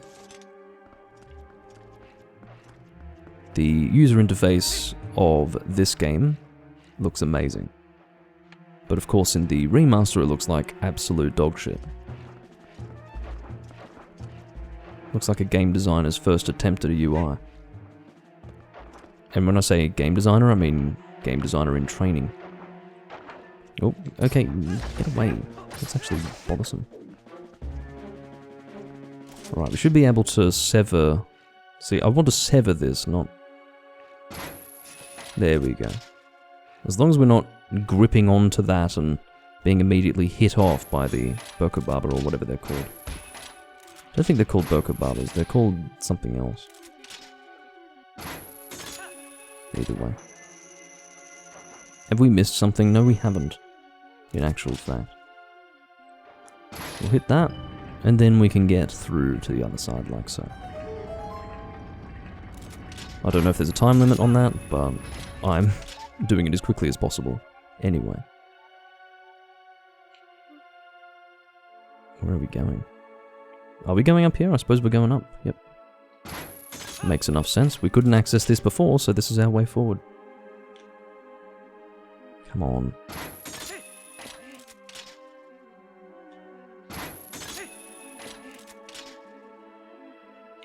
And then up there. Sure. No, you fucking idiot. You fucking idiot. That is not a hard jump. There's nothing hard about that jump, and look at what you've done. You utter clown. Look, I've just ended up all the way back here. Shit. This is precisely what happens when you do absurd things. Just behave like a complete clown. There's no excuse for that. It's the easiest jump in the world to make. And I went and killed myself, and it was only going to be like 20 rupees anyway. Seriously. It's embarrassing.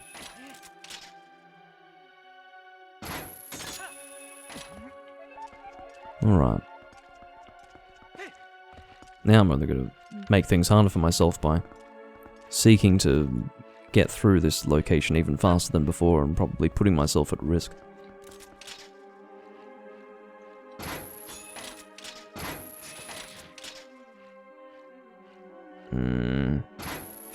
There we are.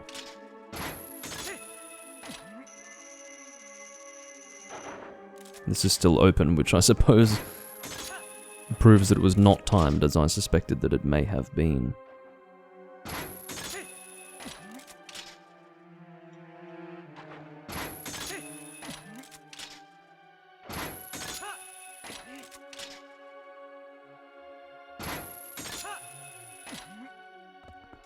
Alright. We're going to completely ignore that jump that we attempted to make before.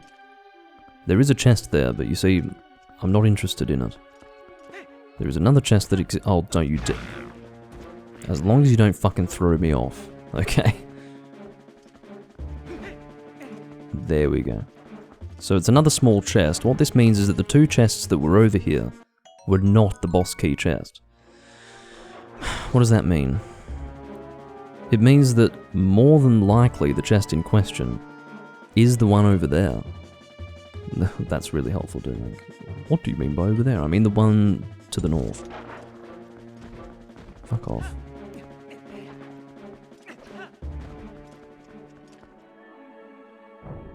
Opens a door.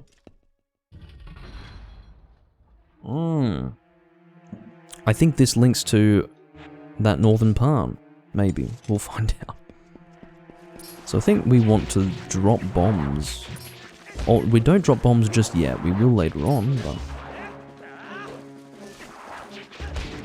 Oh god, don't throw me off, please. I'm barely keeping track of what's going on at this stage. I don't know for sure that hitting the head of this thing is actually dealing damage to it. Okay, that seems to actually have been dealing damage, which is good. Now we want to drop bombs in that. This thing's trying to attack me during the cutscene. Alright. No. We are dropping standard bombs in there because... why would I drop anything else in there? Eat that. Can't quite remember what happens when we do that, but something definitely happens. Does it give me the boss key, maybe? No. What has that achieved then? And why am I still getting the confrontation music? Oh, you're still here. Maybe when I kill all of these guys, something will happen. That's probably how this is going to work. Am I correct? I am incorrect. Fine. I suppose that thing was just inconvenient, and so we disposed of it. It's a little disappointing. I was expecting something to come of it. Can we reach that? Yes. Quickly. This time we have to do it manually, you see. It's a little tricky of Nintendo to make us do that. Essentially, what they do is they have us expect that we'll be able to target something. And then in actual fact, in that situation, we're supposed to manually climb to something. Come on. Alright, there's a chest over here that I believe to be... No, it's not a piece of heart now that I look at it. I don't know what I'm doing. Look, based on the fact that that's a small chest, I'm not going to open it. I thought that might have been a heart piece chest, but it's not. I think that we are making our way slowly but surely to the boss key chest.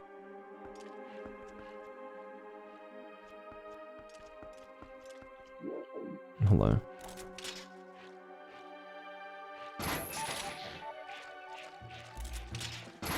Okay, well you just killed yourself, which is perfectly fine by me. It's much harder than you think to accurately position yourself with a GameCube controller like this. Alright. So if I cling, or rather use a claw shot and grab onto that, what am I then attaching myself to?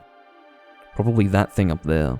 Okay, so what we're going to do, I can see those two objects over there, those are actually keys. So I'm going to go and kill them first, because I don't trust them at all. Not at all. Come on. Fucking. I know that they're keys, and I know that they can die.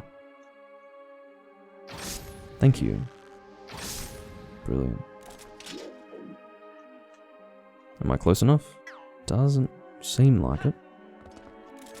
We obviously have a limited time to make this work, so let's be smart.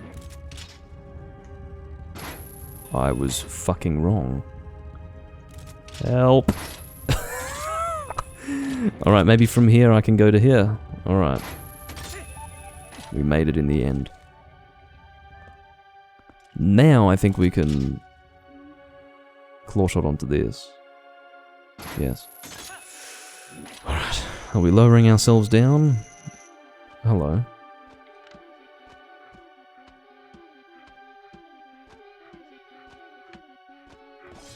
Hello. Good day. Don't you dare send me off. I was very worried about flying over the edge there.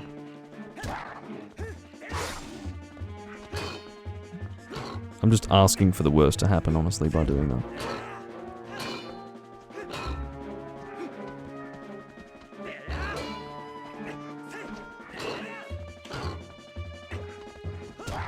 There we are. You basically have to use the helm splitter with this guy.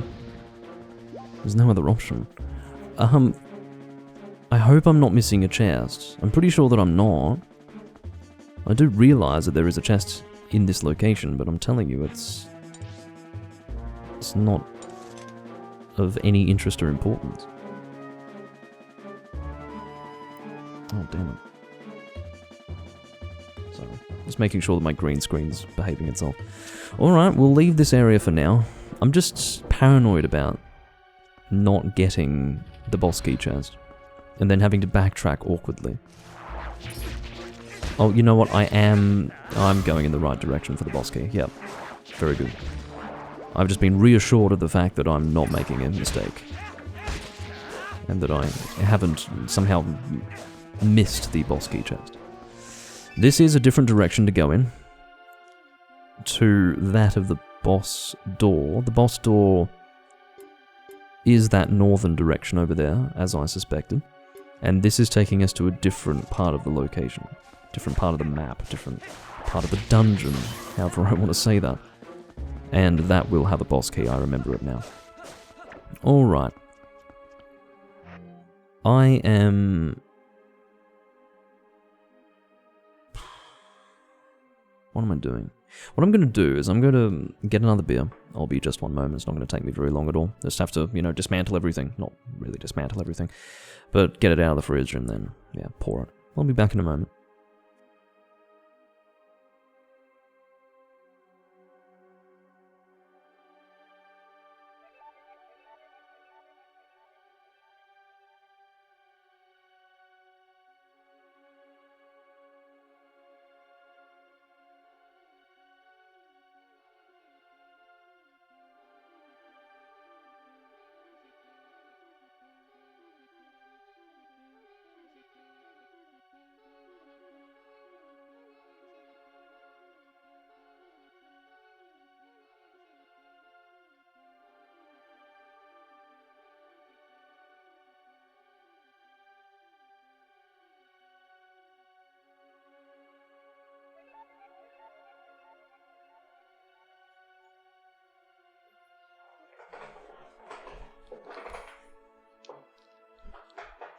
Hopefully everything is still fine with the green screen setup.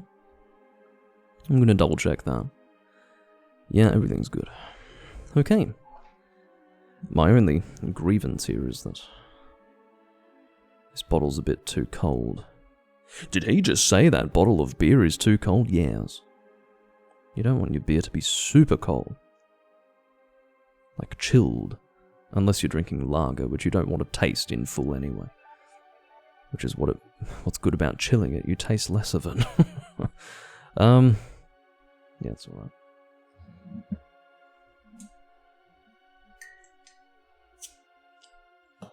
Alright.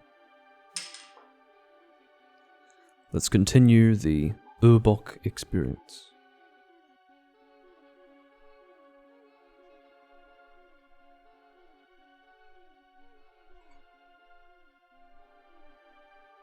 Much smaller head for this one. Look at that. That's tiny. I don't think you can really appreciate that because it's actually thinner than the gold rim of the glass.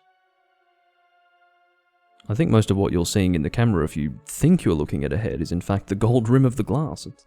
This basically doesn't have a head at all, which doesn't bother me, honestly. Some people are like, where's my beer head? Where's my foam?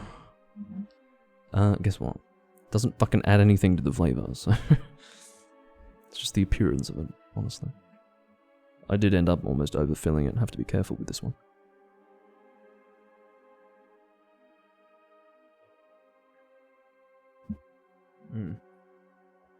Yeah, it's amazing how much of the flavor is lost when it's chilled. It's still nice, but it's not the same. It doesn't actually fill your mouth with flavor because what you're getting is that ice-cold sensation. It's just like, yeah, great for something you don't want to taste, but if you do want to taste it, nah. Hold it in my hands, you know. I'll let it sit. Let my beer warm up. Yeah, you heard that right. I keep saying that because you have to understand, culturally in Australia, that's just unheard of. You need ice-cold beer. We're supposedly a hot country. I mean, only for the summer, okay? Like any other fucking country. Australia isn't even that hot, honestly. It's just, I guess, we don't get that cold. That really is what it comes down to. Australia is a country where our winter, obviously depending on where you live, but generally speaking, your winter is not going to fall below 0 degrees. Celsius, obviously. Where are these flying things? Okay, come on.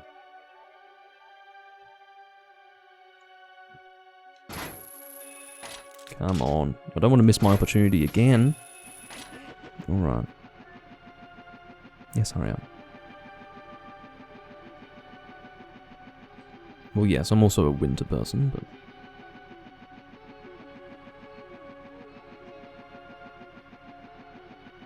Well, there you go, Peaberry. That's the point.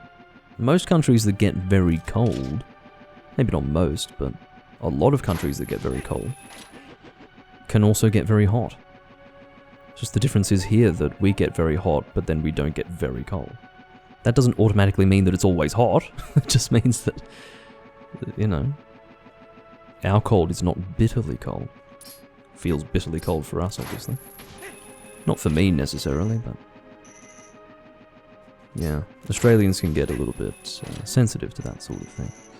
This one is actually stationary. We've got a Poe chasing after us. I think this is a heart piece. Yeah, it must be. Or a rupee.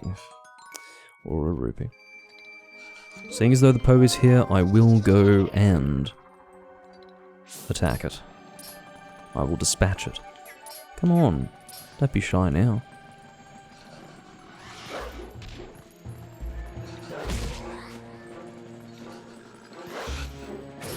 That is what happens in every confrontation.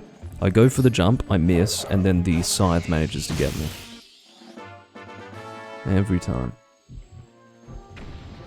Alright.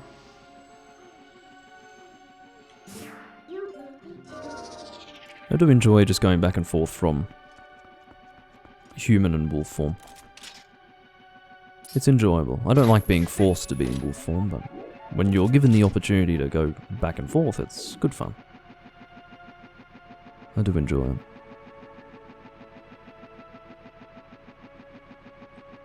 To give you a sense of timescale, when I was last in this dungeon, in the Japanese version, I believe it would have been, yeah, we were discussing the announcement of the final season of Shingeki no Kyojin.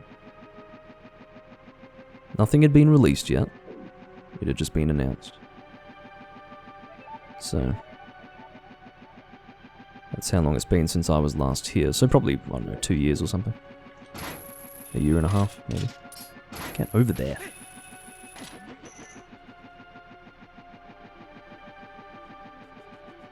Is this the one that I stay on to get through here? I think so. I hope it is, yeah. Good. Are you shitting me? Fucking hell. I mean, you can tell that I knew what I needed to do, it's just I fucked it up. Oh, how annoying. I have to deal with you guys. I have to deal with the riffraff in the pit. I have to start singing Into the Pit by Fight and channel my inner Rob Halford. Fuck me. Come on. Yeah, come on. Don't be shy now. I can't imagine that I can pull your whole helmet off with my claw shot, whether I've got an upgraded claw shot or not.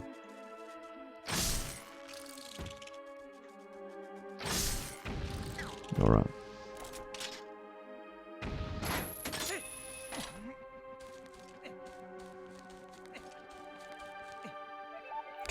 Get up there! Oh, I didn't even realise that there was a wall there. I have to tell you, I mean, maybe to your eyes I was being totally unreasonable, but I couldn't see a wall. I was thinking, well, what precisely is stopping me from climbing up here? Where is the thing? Oh, patience is the key. That it is. Is my beer still bloody cold?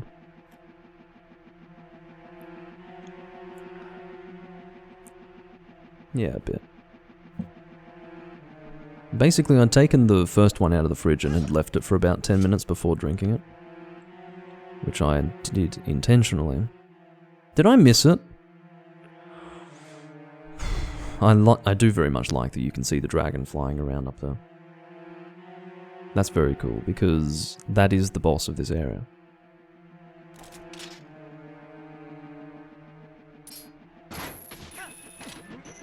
Alright, let us for good measure really lower ourselves this time. God. What's frustrating is that I should have cleared it. I don't think my claw shot touched the wall at all.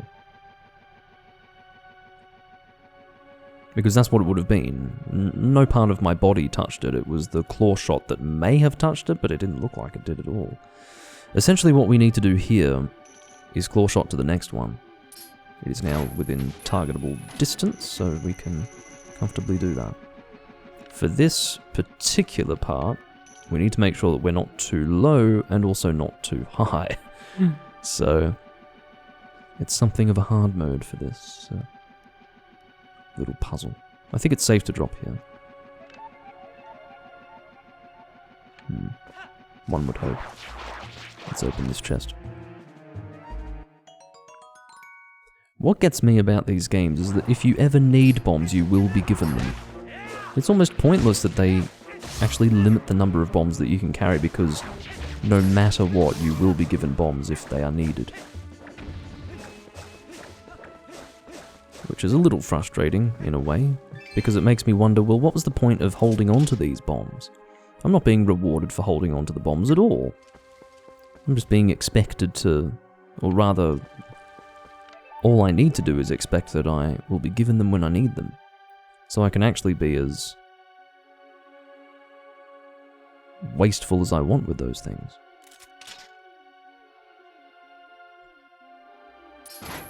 So from here, maybe I can claw shot to something else. Which is God knows what. Oh, I see, it actually takes me all the way over here, I didn't realise.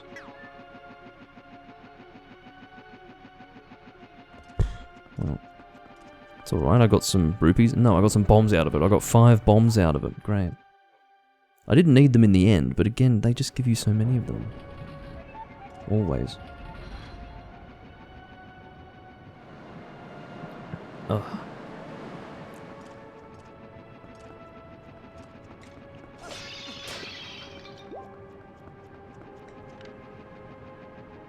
This is actually a fun part. Technically, the best thing to do is to kill the flying creatures in this area before doing what I'm doing now, but it's not really necessary for this part. I would advise one to do it if you're heading further over there, but for this it's fine. It's quite fine. The heart piece that's closest to where I am now is actually heading in that direction, but I tend to pick it up once I have acquired the boss key. Good day. Ooh, says the Lizzleface. That's probably close to the reaction that I would have if I were to be suddenly struck by a sword. Maybe not. I'd probably at first try to reason with the attacker, and then God knows what would happen after that. I'll give it a rest. There's no real point in even attacking these enemies. I don't really have no need to kill them at this stage, I don't think. My business is not with them in this area. It's instead inside the building over there. If you can call that a building. Is that a building or an earth mound? No, that's a building. I wasn't too sure. Alright, in we go. I think we can go up now. Or do we have to wait? We have to wait, by the looks of it. Yeah.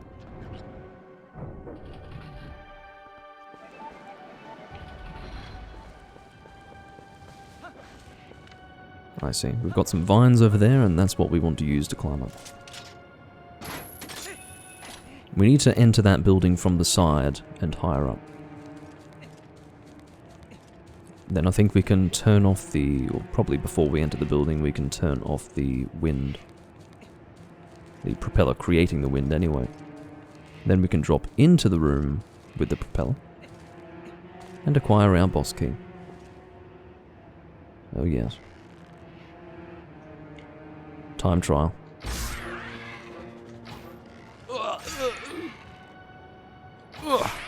Yeah. Take sniping lessons with Doomlink. I have a history of it. Not of giving lessons, but of sniping well. I never gave lessons, I'm pleased to say. That would be rather embarrassing. Aww. I think I'm going in the wrong direction. This is a... Whoa, okay. Aren't you athletic? I suppose Link is secretly a gymnast. He did not advertise this fact to me at any point, but it's clear. It's really quite clear.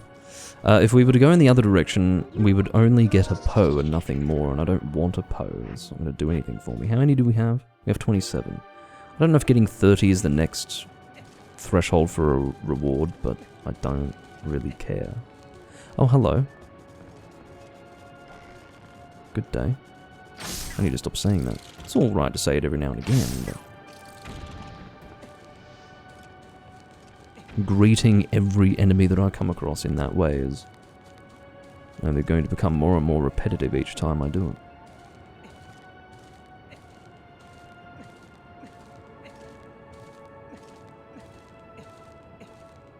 There's another chest.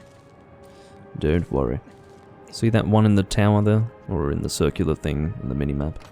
Which I would be covering if I were on the left side of the screen, which is precisely why I'm not on the left side of the screen. That is the chest that we want. Oh. I think... Oh, I don't think we were actually able to get there from that other side. Anyway, I'm pretty sure that we're going in the right direction. We did want to actually approach this from this side. It is a requirement. See, there's no rope for us to walk across to get there from the other side. Yes, I am correct in saying that. Good afternoon. Okay. Your scythe didn't get me. I'm pleased to say. I'll try not to have us be thrown off the... I don't really know what to call it. I don't want to throw myself down to the lower area by jumping after the enemy. What have we got here? Rupees again. No shortage of rupees. I have been completely paid back after having paid for the repairs of that cannon. How the fuck do I get over there? Oh, I see. Wow. I remembered that totally wrong. I actually did want to go from that side. God, how frustrating is that? It's almost impossible to believe that I went in the wrong direction. How did I manage that? Whatever. Let's drop ourselves down and actually go in the correct direction. You know what it probably is? It's probably because I usually go for that Poe. So I thought in my head, oh well, we'd better go in that direction. But the reason why I wanted to go in that direction was not because I typically avoid the Poe, it's because I usually get it, so yeah.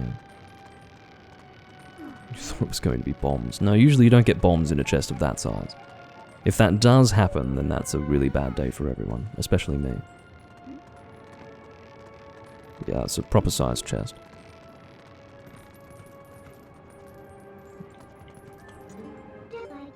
Of course, we don't have to be in human form to open that door, but I have no need for the wolf form anymore.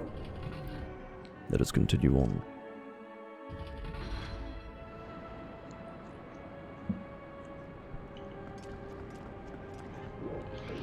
Yeah, come on. Oh, I'd love to see you get crushed between those two things.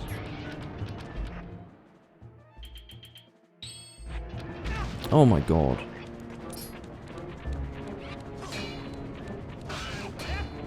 I hate how he turns around like that. Go away!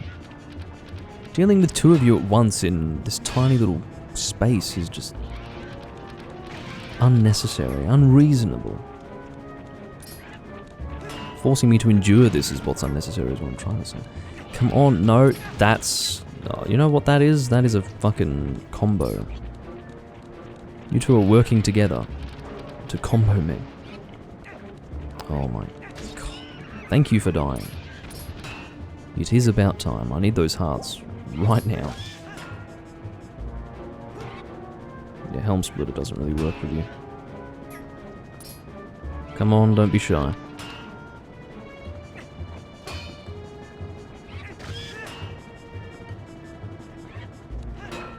There must be an easier way to kill them. I have no doubt. Well, it gets the job done to use the strategy that I was trying to use anyway. Okay. There's the fucking... What's it called? Boss chest? I thought I had to drop down into it, but it turns out that we're already in the lower area and we now need to go up. So let's do that, I suppose. Here we go. This is important. I believe this is going to actually allow us to access the boss room. This is one of those dungeons where accessing the boss key and accessing the boss room are literally two birds with one stone, which essentially prevents you from missing the boss key. Although I think I did miss it one time in this dungeon. I think it may have been in the HD version. It wasn't a happy time at all. Ugh. I did definitely miss it, even though I was just about to go into an explanation about how this is one of those dungeons where that can't happen. Yes, it's possible. Doomlink's done it.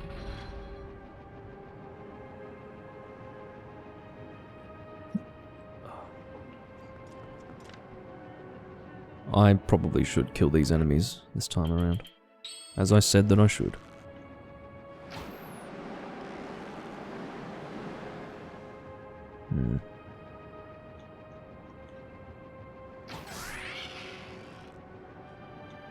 Pro sniper. Pro sniper.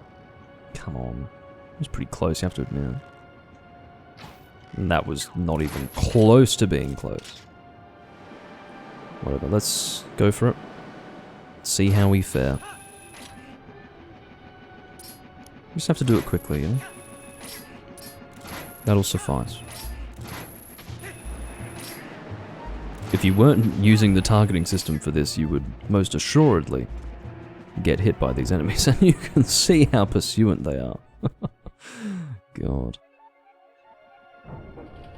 Not good. Alright, I was doing all of this, or all of that, for this heart piece. Fuck, I thought I'd at least picked up another heart piece somewhere along the way, but no. Apparently not. Please don't hit me, Skulltulas. Don't go up, up, up, up. Fuck. Die. Okay. Hello. I don't know if there's a faster way to get to the main room. Maybe I can reset somehow? Like if I'm to quit and reload, would that take me to the main room faster? Probably. But I don't really want to do that. I have to go all this way.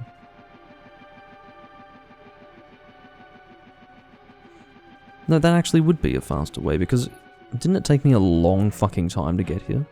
I think it did. So what I'm going to do is I'm going to save, and I'm going to quit.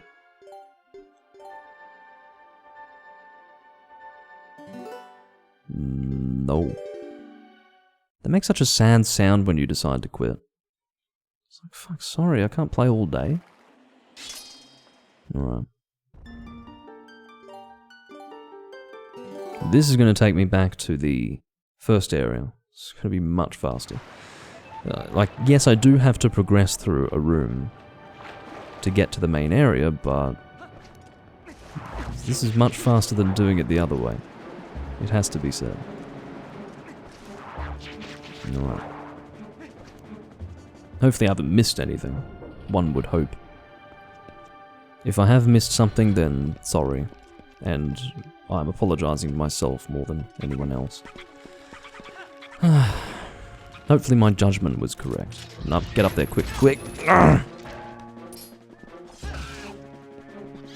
don't like you guys. There aren't many Zelda enemies that I dislike as much as you, but I'm sure they do exist. I don't have the patience for that, quite frankly. But yeah, you can see what I mean. This dungeon just takes a while. I started this live stream 2 hours and 15 minutes ago almost. And I probably only took 15 minutes to begin the dungeon, so yeah, it's a 2-hour affair. Stop, move! I hate you so much. I wish you were killed by the thing that I threw at you. That would make life a whole lot easier. Stop it. Alright, I think I can just grab this. Yeah. You had to enter the insides of the wall for just a moment, but... Ow! Link's face just smashed into the corner of that step. Definitely not. Not good at all. Okay, so I'm pretty sure that we can pull that now, right? Yeah, see that? This was the big fan that had stopped spinning, if you remember that. Can I reach that? No. I think what we want to do is actually climb to the top of that. I think that's how we're going to get up there. Let's give it a try. No. Yes.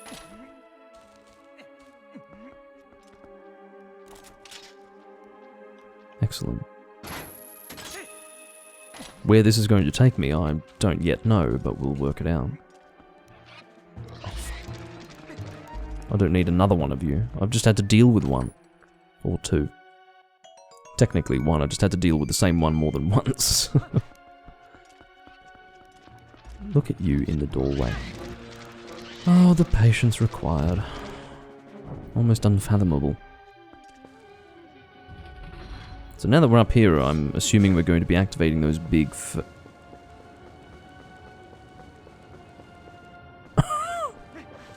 okay. Turns out... Okay. Sure. Brilliant. I didn't have to do any of that, but I did want to go and get that heart piece. So, there you go. I didn't realise that this connected to that main room. I had no idea. Anyway. I don't really know what's going on anywhere else here, but... What I mean by that is that there should be a way to activate these big rotating... Well, rotors, yeah. These big rotors over here. They should spin. I don't know how to make them spin. I really don't remember how to do that. Is this the part of the game where I get confused? Remember when I was talking about that part of the game where I get confused? I think this is it. I can't fucking figure out how to make these things spin. Fucking hell. Basically we need this thing to turn, but I don't know what makes it turn at all. I don't think... Yeah, just for good measure, I do this every time, but I don't think this is going to help me. I don't think I'm going to suddenly work out what needs to be done by doing this. No. My only option is indeed to try and figure out how to turn this on, and I don't know how to do it. Once I do figure out how to do it, I will be able to reach the boss door. I'm pretty sure. So this is my last task.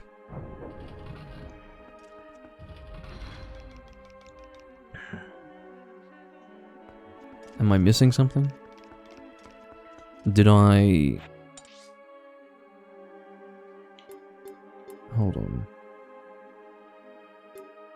Is there a room that I haven't been in? Looks like there are 2 rooms that I haven't been in. Is that right?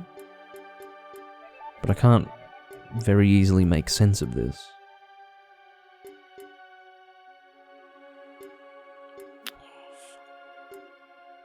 No, I think I've been in that room. The fact that that green part in that circular room has been discovered would suggest to me that I have been in there. If it's a black room with actually nothing in it, then...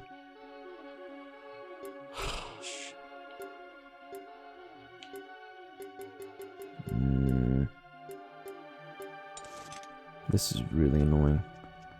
It's possible that one of these directions that I've gone in has not yet been fully explored with my dual claw shots.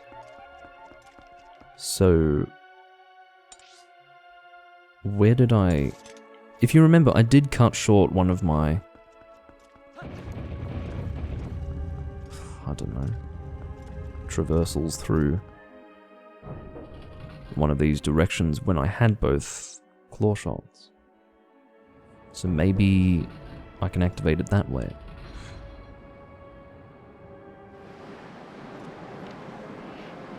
You think it's going to be over there? That goes down, right?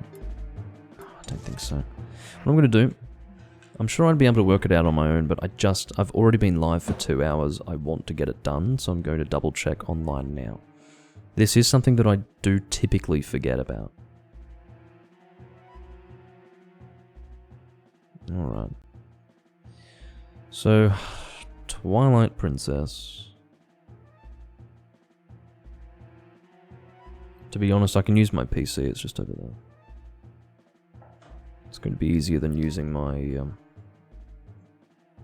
phone, quite frankly. Zelda Dungeon. I'm going to have to enjoy the HD version screenshots, but anyway. Zelda Twilight Princess. There it is. City in the Sky, there we go. It'll be towards the end of the walkthrough, one would imagine.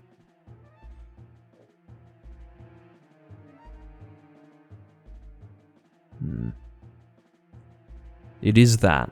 You're an idiot, Doomlink. How fucking stupid are you? You miserable cock. It's so obvious. How did you need a walkthrough for that? It's really quite embarrassing. But yes, it turns out that it was the switch that I had identified before, and then somehow forgot about after having identified it. If you remember, I was trying to claw shot to it. If I had kept it in mind, I would have figured out how to pull on it. It's obviously there to be pulled on. It's that one over there. Alright. After that exciting detour,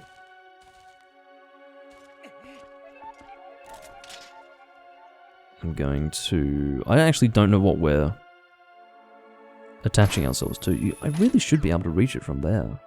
You would imagine so, but... apparently not. I think we do actually need to lower ourselves, which we will do. I think that's how it's supposed to be. Yes, I will waste my time just for a little bit longer. It's alright, Doomlink, you're getting close to the boss. That you are. We need to aim a little higher this time. There we go. See, for some reason, Link... if you're already holding the analog stick when Link has grabbed onto something like that, he will automatically start moving in a direction either to the left or to the right. But that's not what I was trying to do. And it's definitely not what I was doing. Like, that did not reflect my inputs on my controller. Alright, here we go. That is going to turn on the fan.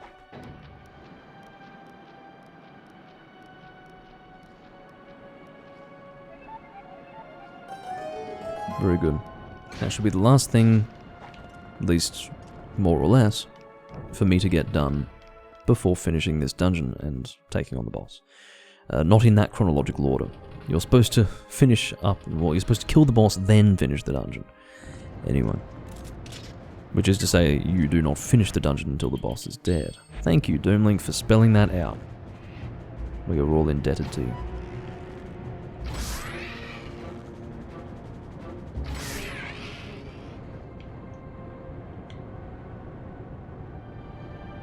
I don't know if that wind vortex is going to affect my arrows or not. Yes, it is. Alright. I have no choice but to try and make do with what I've got.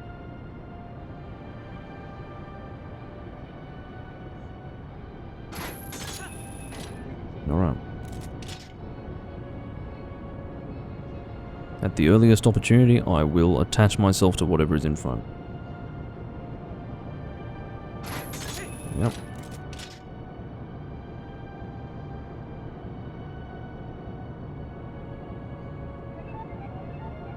There we go. Nice and quickly. Is there a chance of me being attacked? Yes, there is. In fact, I can hear the music. That should be fine. Yeah, that'll be fine. Alright, in we go. The boss door should be in here. If at this stage you were unfortunate enough to forget the boss key, it's probably better to just reset the game. Well, I guess we've got one last room to get through. I had actually forgotten about this.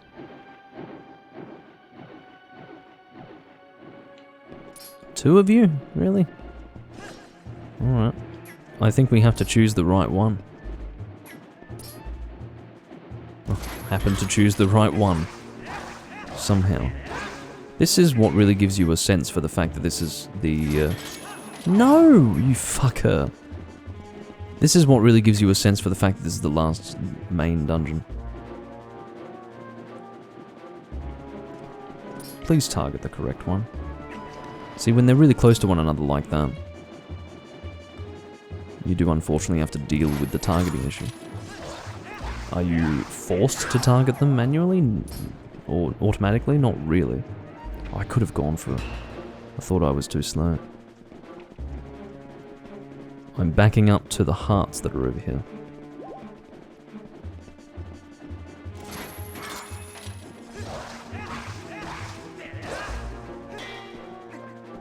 you go. No, no, no. There's nothing for us to do here. You go and fly up in the air now. You will not allow me to land a hit on land. I know how this works. Come on. He's not very smart, is he? I wouldn't mind that sword. It's pretty big. Look at the size of that sword. Holy shit. It is literally Link's height and taller. Could have said length rather than height, but it doesn't matter. Is that turning up there? That one's not turning, but I don't think it has to, does it? Oh no, maybe it does. That's alright, I'll make it work. Let's just go for it. We'll figure it out. I think we'll be able to hit the blue crystal from here. Yes. With that activated, we should be able to progress up this area with ease. Well, until it wasn't quite so easy. That's alright, I happen to possess incredible patience. I'm a Souls player, aren't I?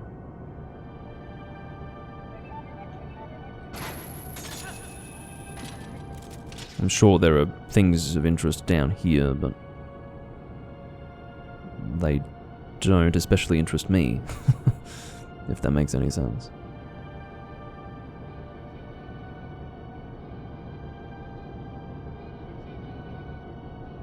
Oh shit. Almost. Well, I did mess it up actually, because I'm foolish. Okay, let's try again. I didn't really know where to point myself.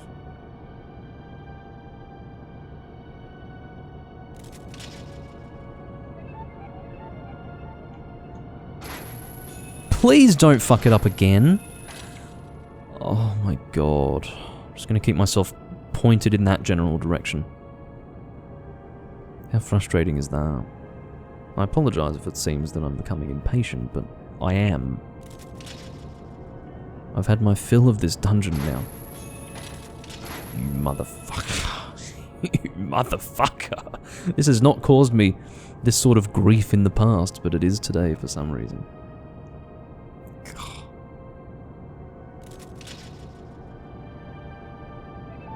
Alright. This time we'll fucking get it. There you go.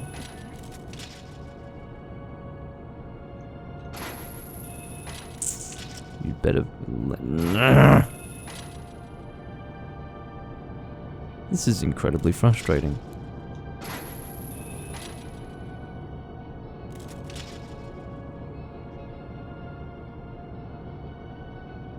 Not exactly my favorite part of the bloody dungeon. Okay. Oh, there's some slimes there. It looks like we will have to get another one of these rotors moving.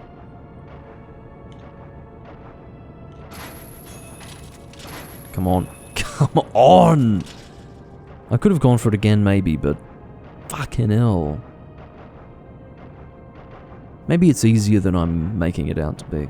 I'm just being an idiot, but seriously. God. How annoying. I'm going to need a purple chew jelly fucking potion at this stage. Alright. We're almost there. Almost there. There's the boss door. Finally. Now, this boss is definitely going to incorporate the use of the double claw shots. That's what they're called. Yeah, double claw shots. I've been saying dual claw shots, recognizing that that's not how they're referred to, but obviously it's very clear as to what it is I'm referring, because it's just... Double and dual mean the same thing. That's the reality. Excuse the slurp. It's very unbecoming. Alright. Imagine how much work it would take to fucking lock that again. That lock on its own would be ridiculously heavy.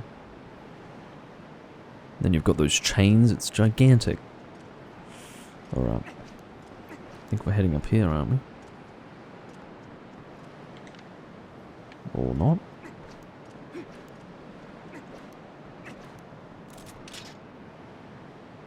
Are we heading over there? No, I don't think so. Oh, I see. That's... Was that moving?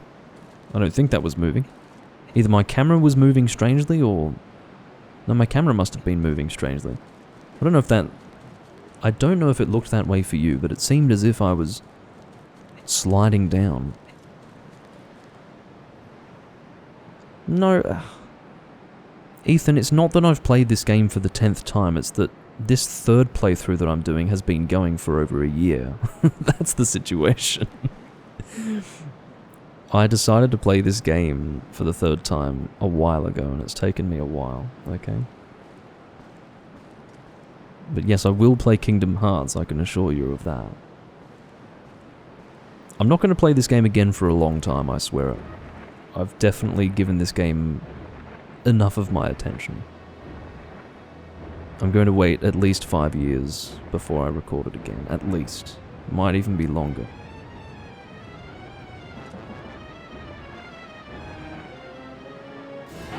Argarok. Yes, I promise, as you say. I will play Kingdom Hearts. If I say that I'm going to do it, like, you know me, Ethan, I'm not going to say that I'm going to play Kingdom Hearts because I don't want to play it. If I don't want to play it, you'll know. Alright. So I think the first thing we need to do is head towards the top. Yes, I know you are. But yes, I must stress that... Oh wait, do I need to go to the top? Is it necessary to go to the top? Or can I just attach myself to you there, like that? Oh, that's right, I need the iron boots. Hold on, don't throw me up. Oh, it doesn't let me... Okay. It actually doesn't let me equip the iron boots once I'm there. Which is interesting, they punish you for that. It's rather absurd if you think about it, because... How would I know that? Anyway, let's fucking... Come on, attach yourself to it. Alright, I'll go higher. Whatever makes you happy. Apparently it makes him happy if I go up here. Who am I to assume that he makes any fucking sense? That's gotta hurt though. Alright, he falls down on the ground I suppose, and then what? His armor breaks. God. It's rather weak, isn't it? I'll keep my boots on because there seems to be some pretty high wind. This fight, I have to tell you, was a big deal. I don't want to be reiterating things I've previously said, but this fight was really exciting back in 2006. This was a fucking cool fight. Not just this part. This part was nice, but the upcoming part was amazing. Alright, so his weak point has now been revealed. Yeah, I definitely said that I would play Star Wars Episode 3 for Game Boy Advance. You know what I would have said? I would have said that I'll do it one day, but it's a low priority, and I would only do it because I would be fully assured of the fact that it would be so bad that it would be entertaining to play. But, you know, I have priorities.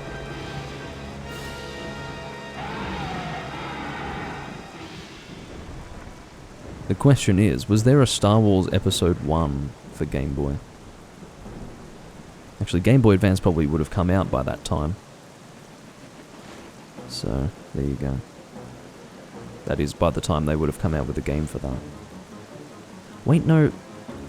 Episode 1 was 98, wasn't it? So maybe not. Yeah, maybe there's a Game Boy Star Wars Episode 1. Yeah. Game Boy Color. Right, come on, go!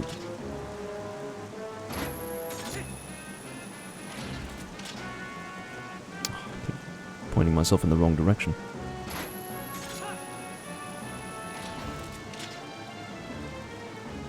But yeah, this is the fucking height of excitement in Twilight Princess. I don't think I need my boots on anymore, and I'll take them off because they may actually be slowing me down. The objective is to rotate oneself around the dragon until you can actually see the weak point. Oh god, that fucked up a bit. I needed to go much further than that.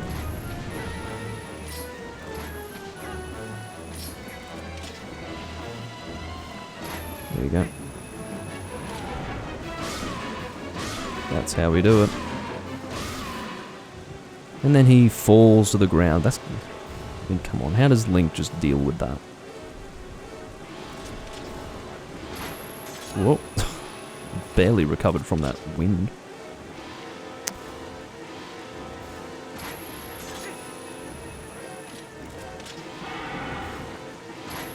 I think the dragon's bound to attack me.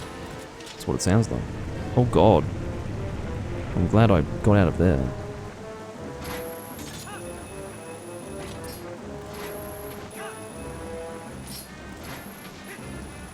I'll probably wait until he starts breathing his fire. Come on.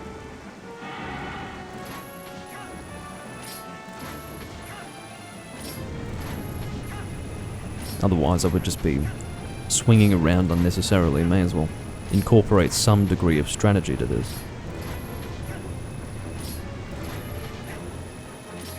There you fucking go, that's the way you do it. That's a lot cleaner. As is usually the case, and I'm assuming that is going to be the case for this fight as well. 3 times and he will die.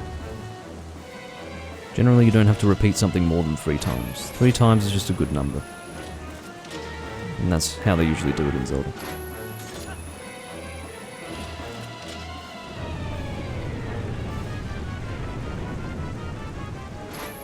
Alright.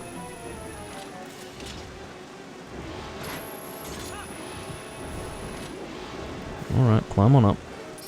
Make it snappy. Hello.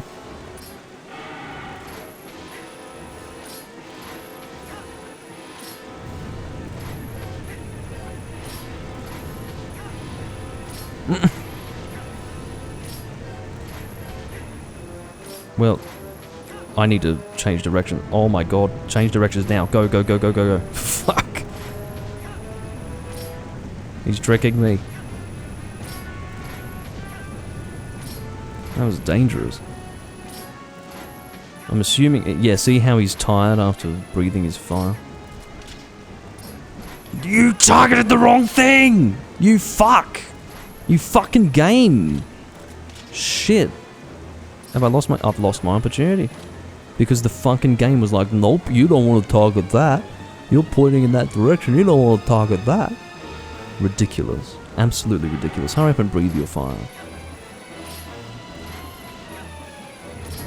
I'm pissed.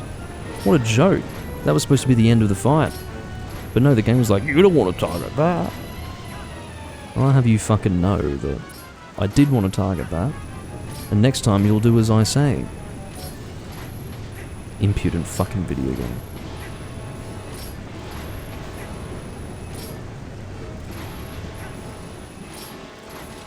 Oh god, apparently there is a Star Wars Episode 1 for Game Boy Advance. Go. Do it. Kill him. Fell the foul beast.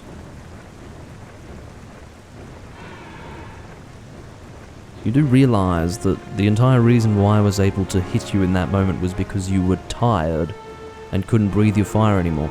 Then I kill you, which means that you've actually reached the end of your life, and you've suddenly got enough energy to breathe fire for like a whole session of fire breathing, as it was when you were attacking me before, so I don't know how much sense that makes, but we'll go with it. There are fucking 8 Star Wars prequel games. When you say there are 8 games, I'm assuming you mean for the Star Wars prequels, in which case I don't think anyone should be punished so far as to have them play all 8 of those fucking games. Thank you, Peaberry. Now we have them all. Yes, all of the mirror shards. The words of the sages, do you remember them? No. Only the true ruler of the Twilight can destroy the mirror of Twilight. I see. Xan could only break the mirror of Twilight into shards. He couldn't utterly shatter it. That's proof of his false kingship. Very good. That's why he's called the Usurper. Link, we have to hurry. To the mirror chamber. As you command, my love. After all, a fake is a fake, and no matter how much you dress it up, the real thing always wins. Okay.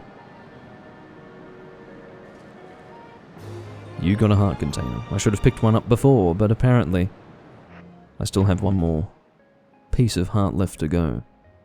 It is nice to see the fully formed mirror in my status screen, though.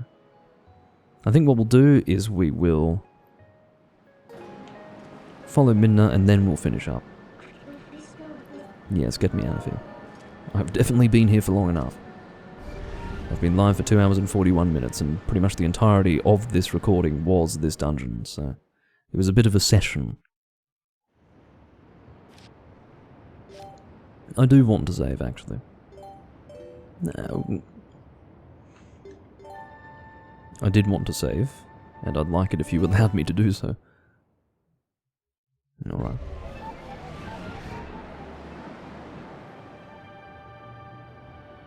And I think that will do me. It seems like a good place to finish up. I do thank you all for watching. I will most certainly record this game again, but I can't say when. Hopefully I won't wait a whole 4 months like I did this time, or last time I suppose. But, yeah. It's a low priority, we'll put it that way. I'll see you all when I record Twilight Princess next. Well, maybe I won't see you all at that time. But I will see those of you who want to watch my next recording, whatever game that may be.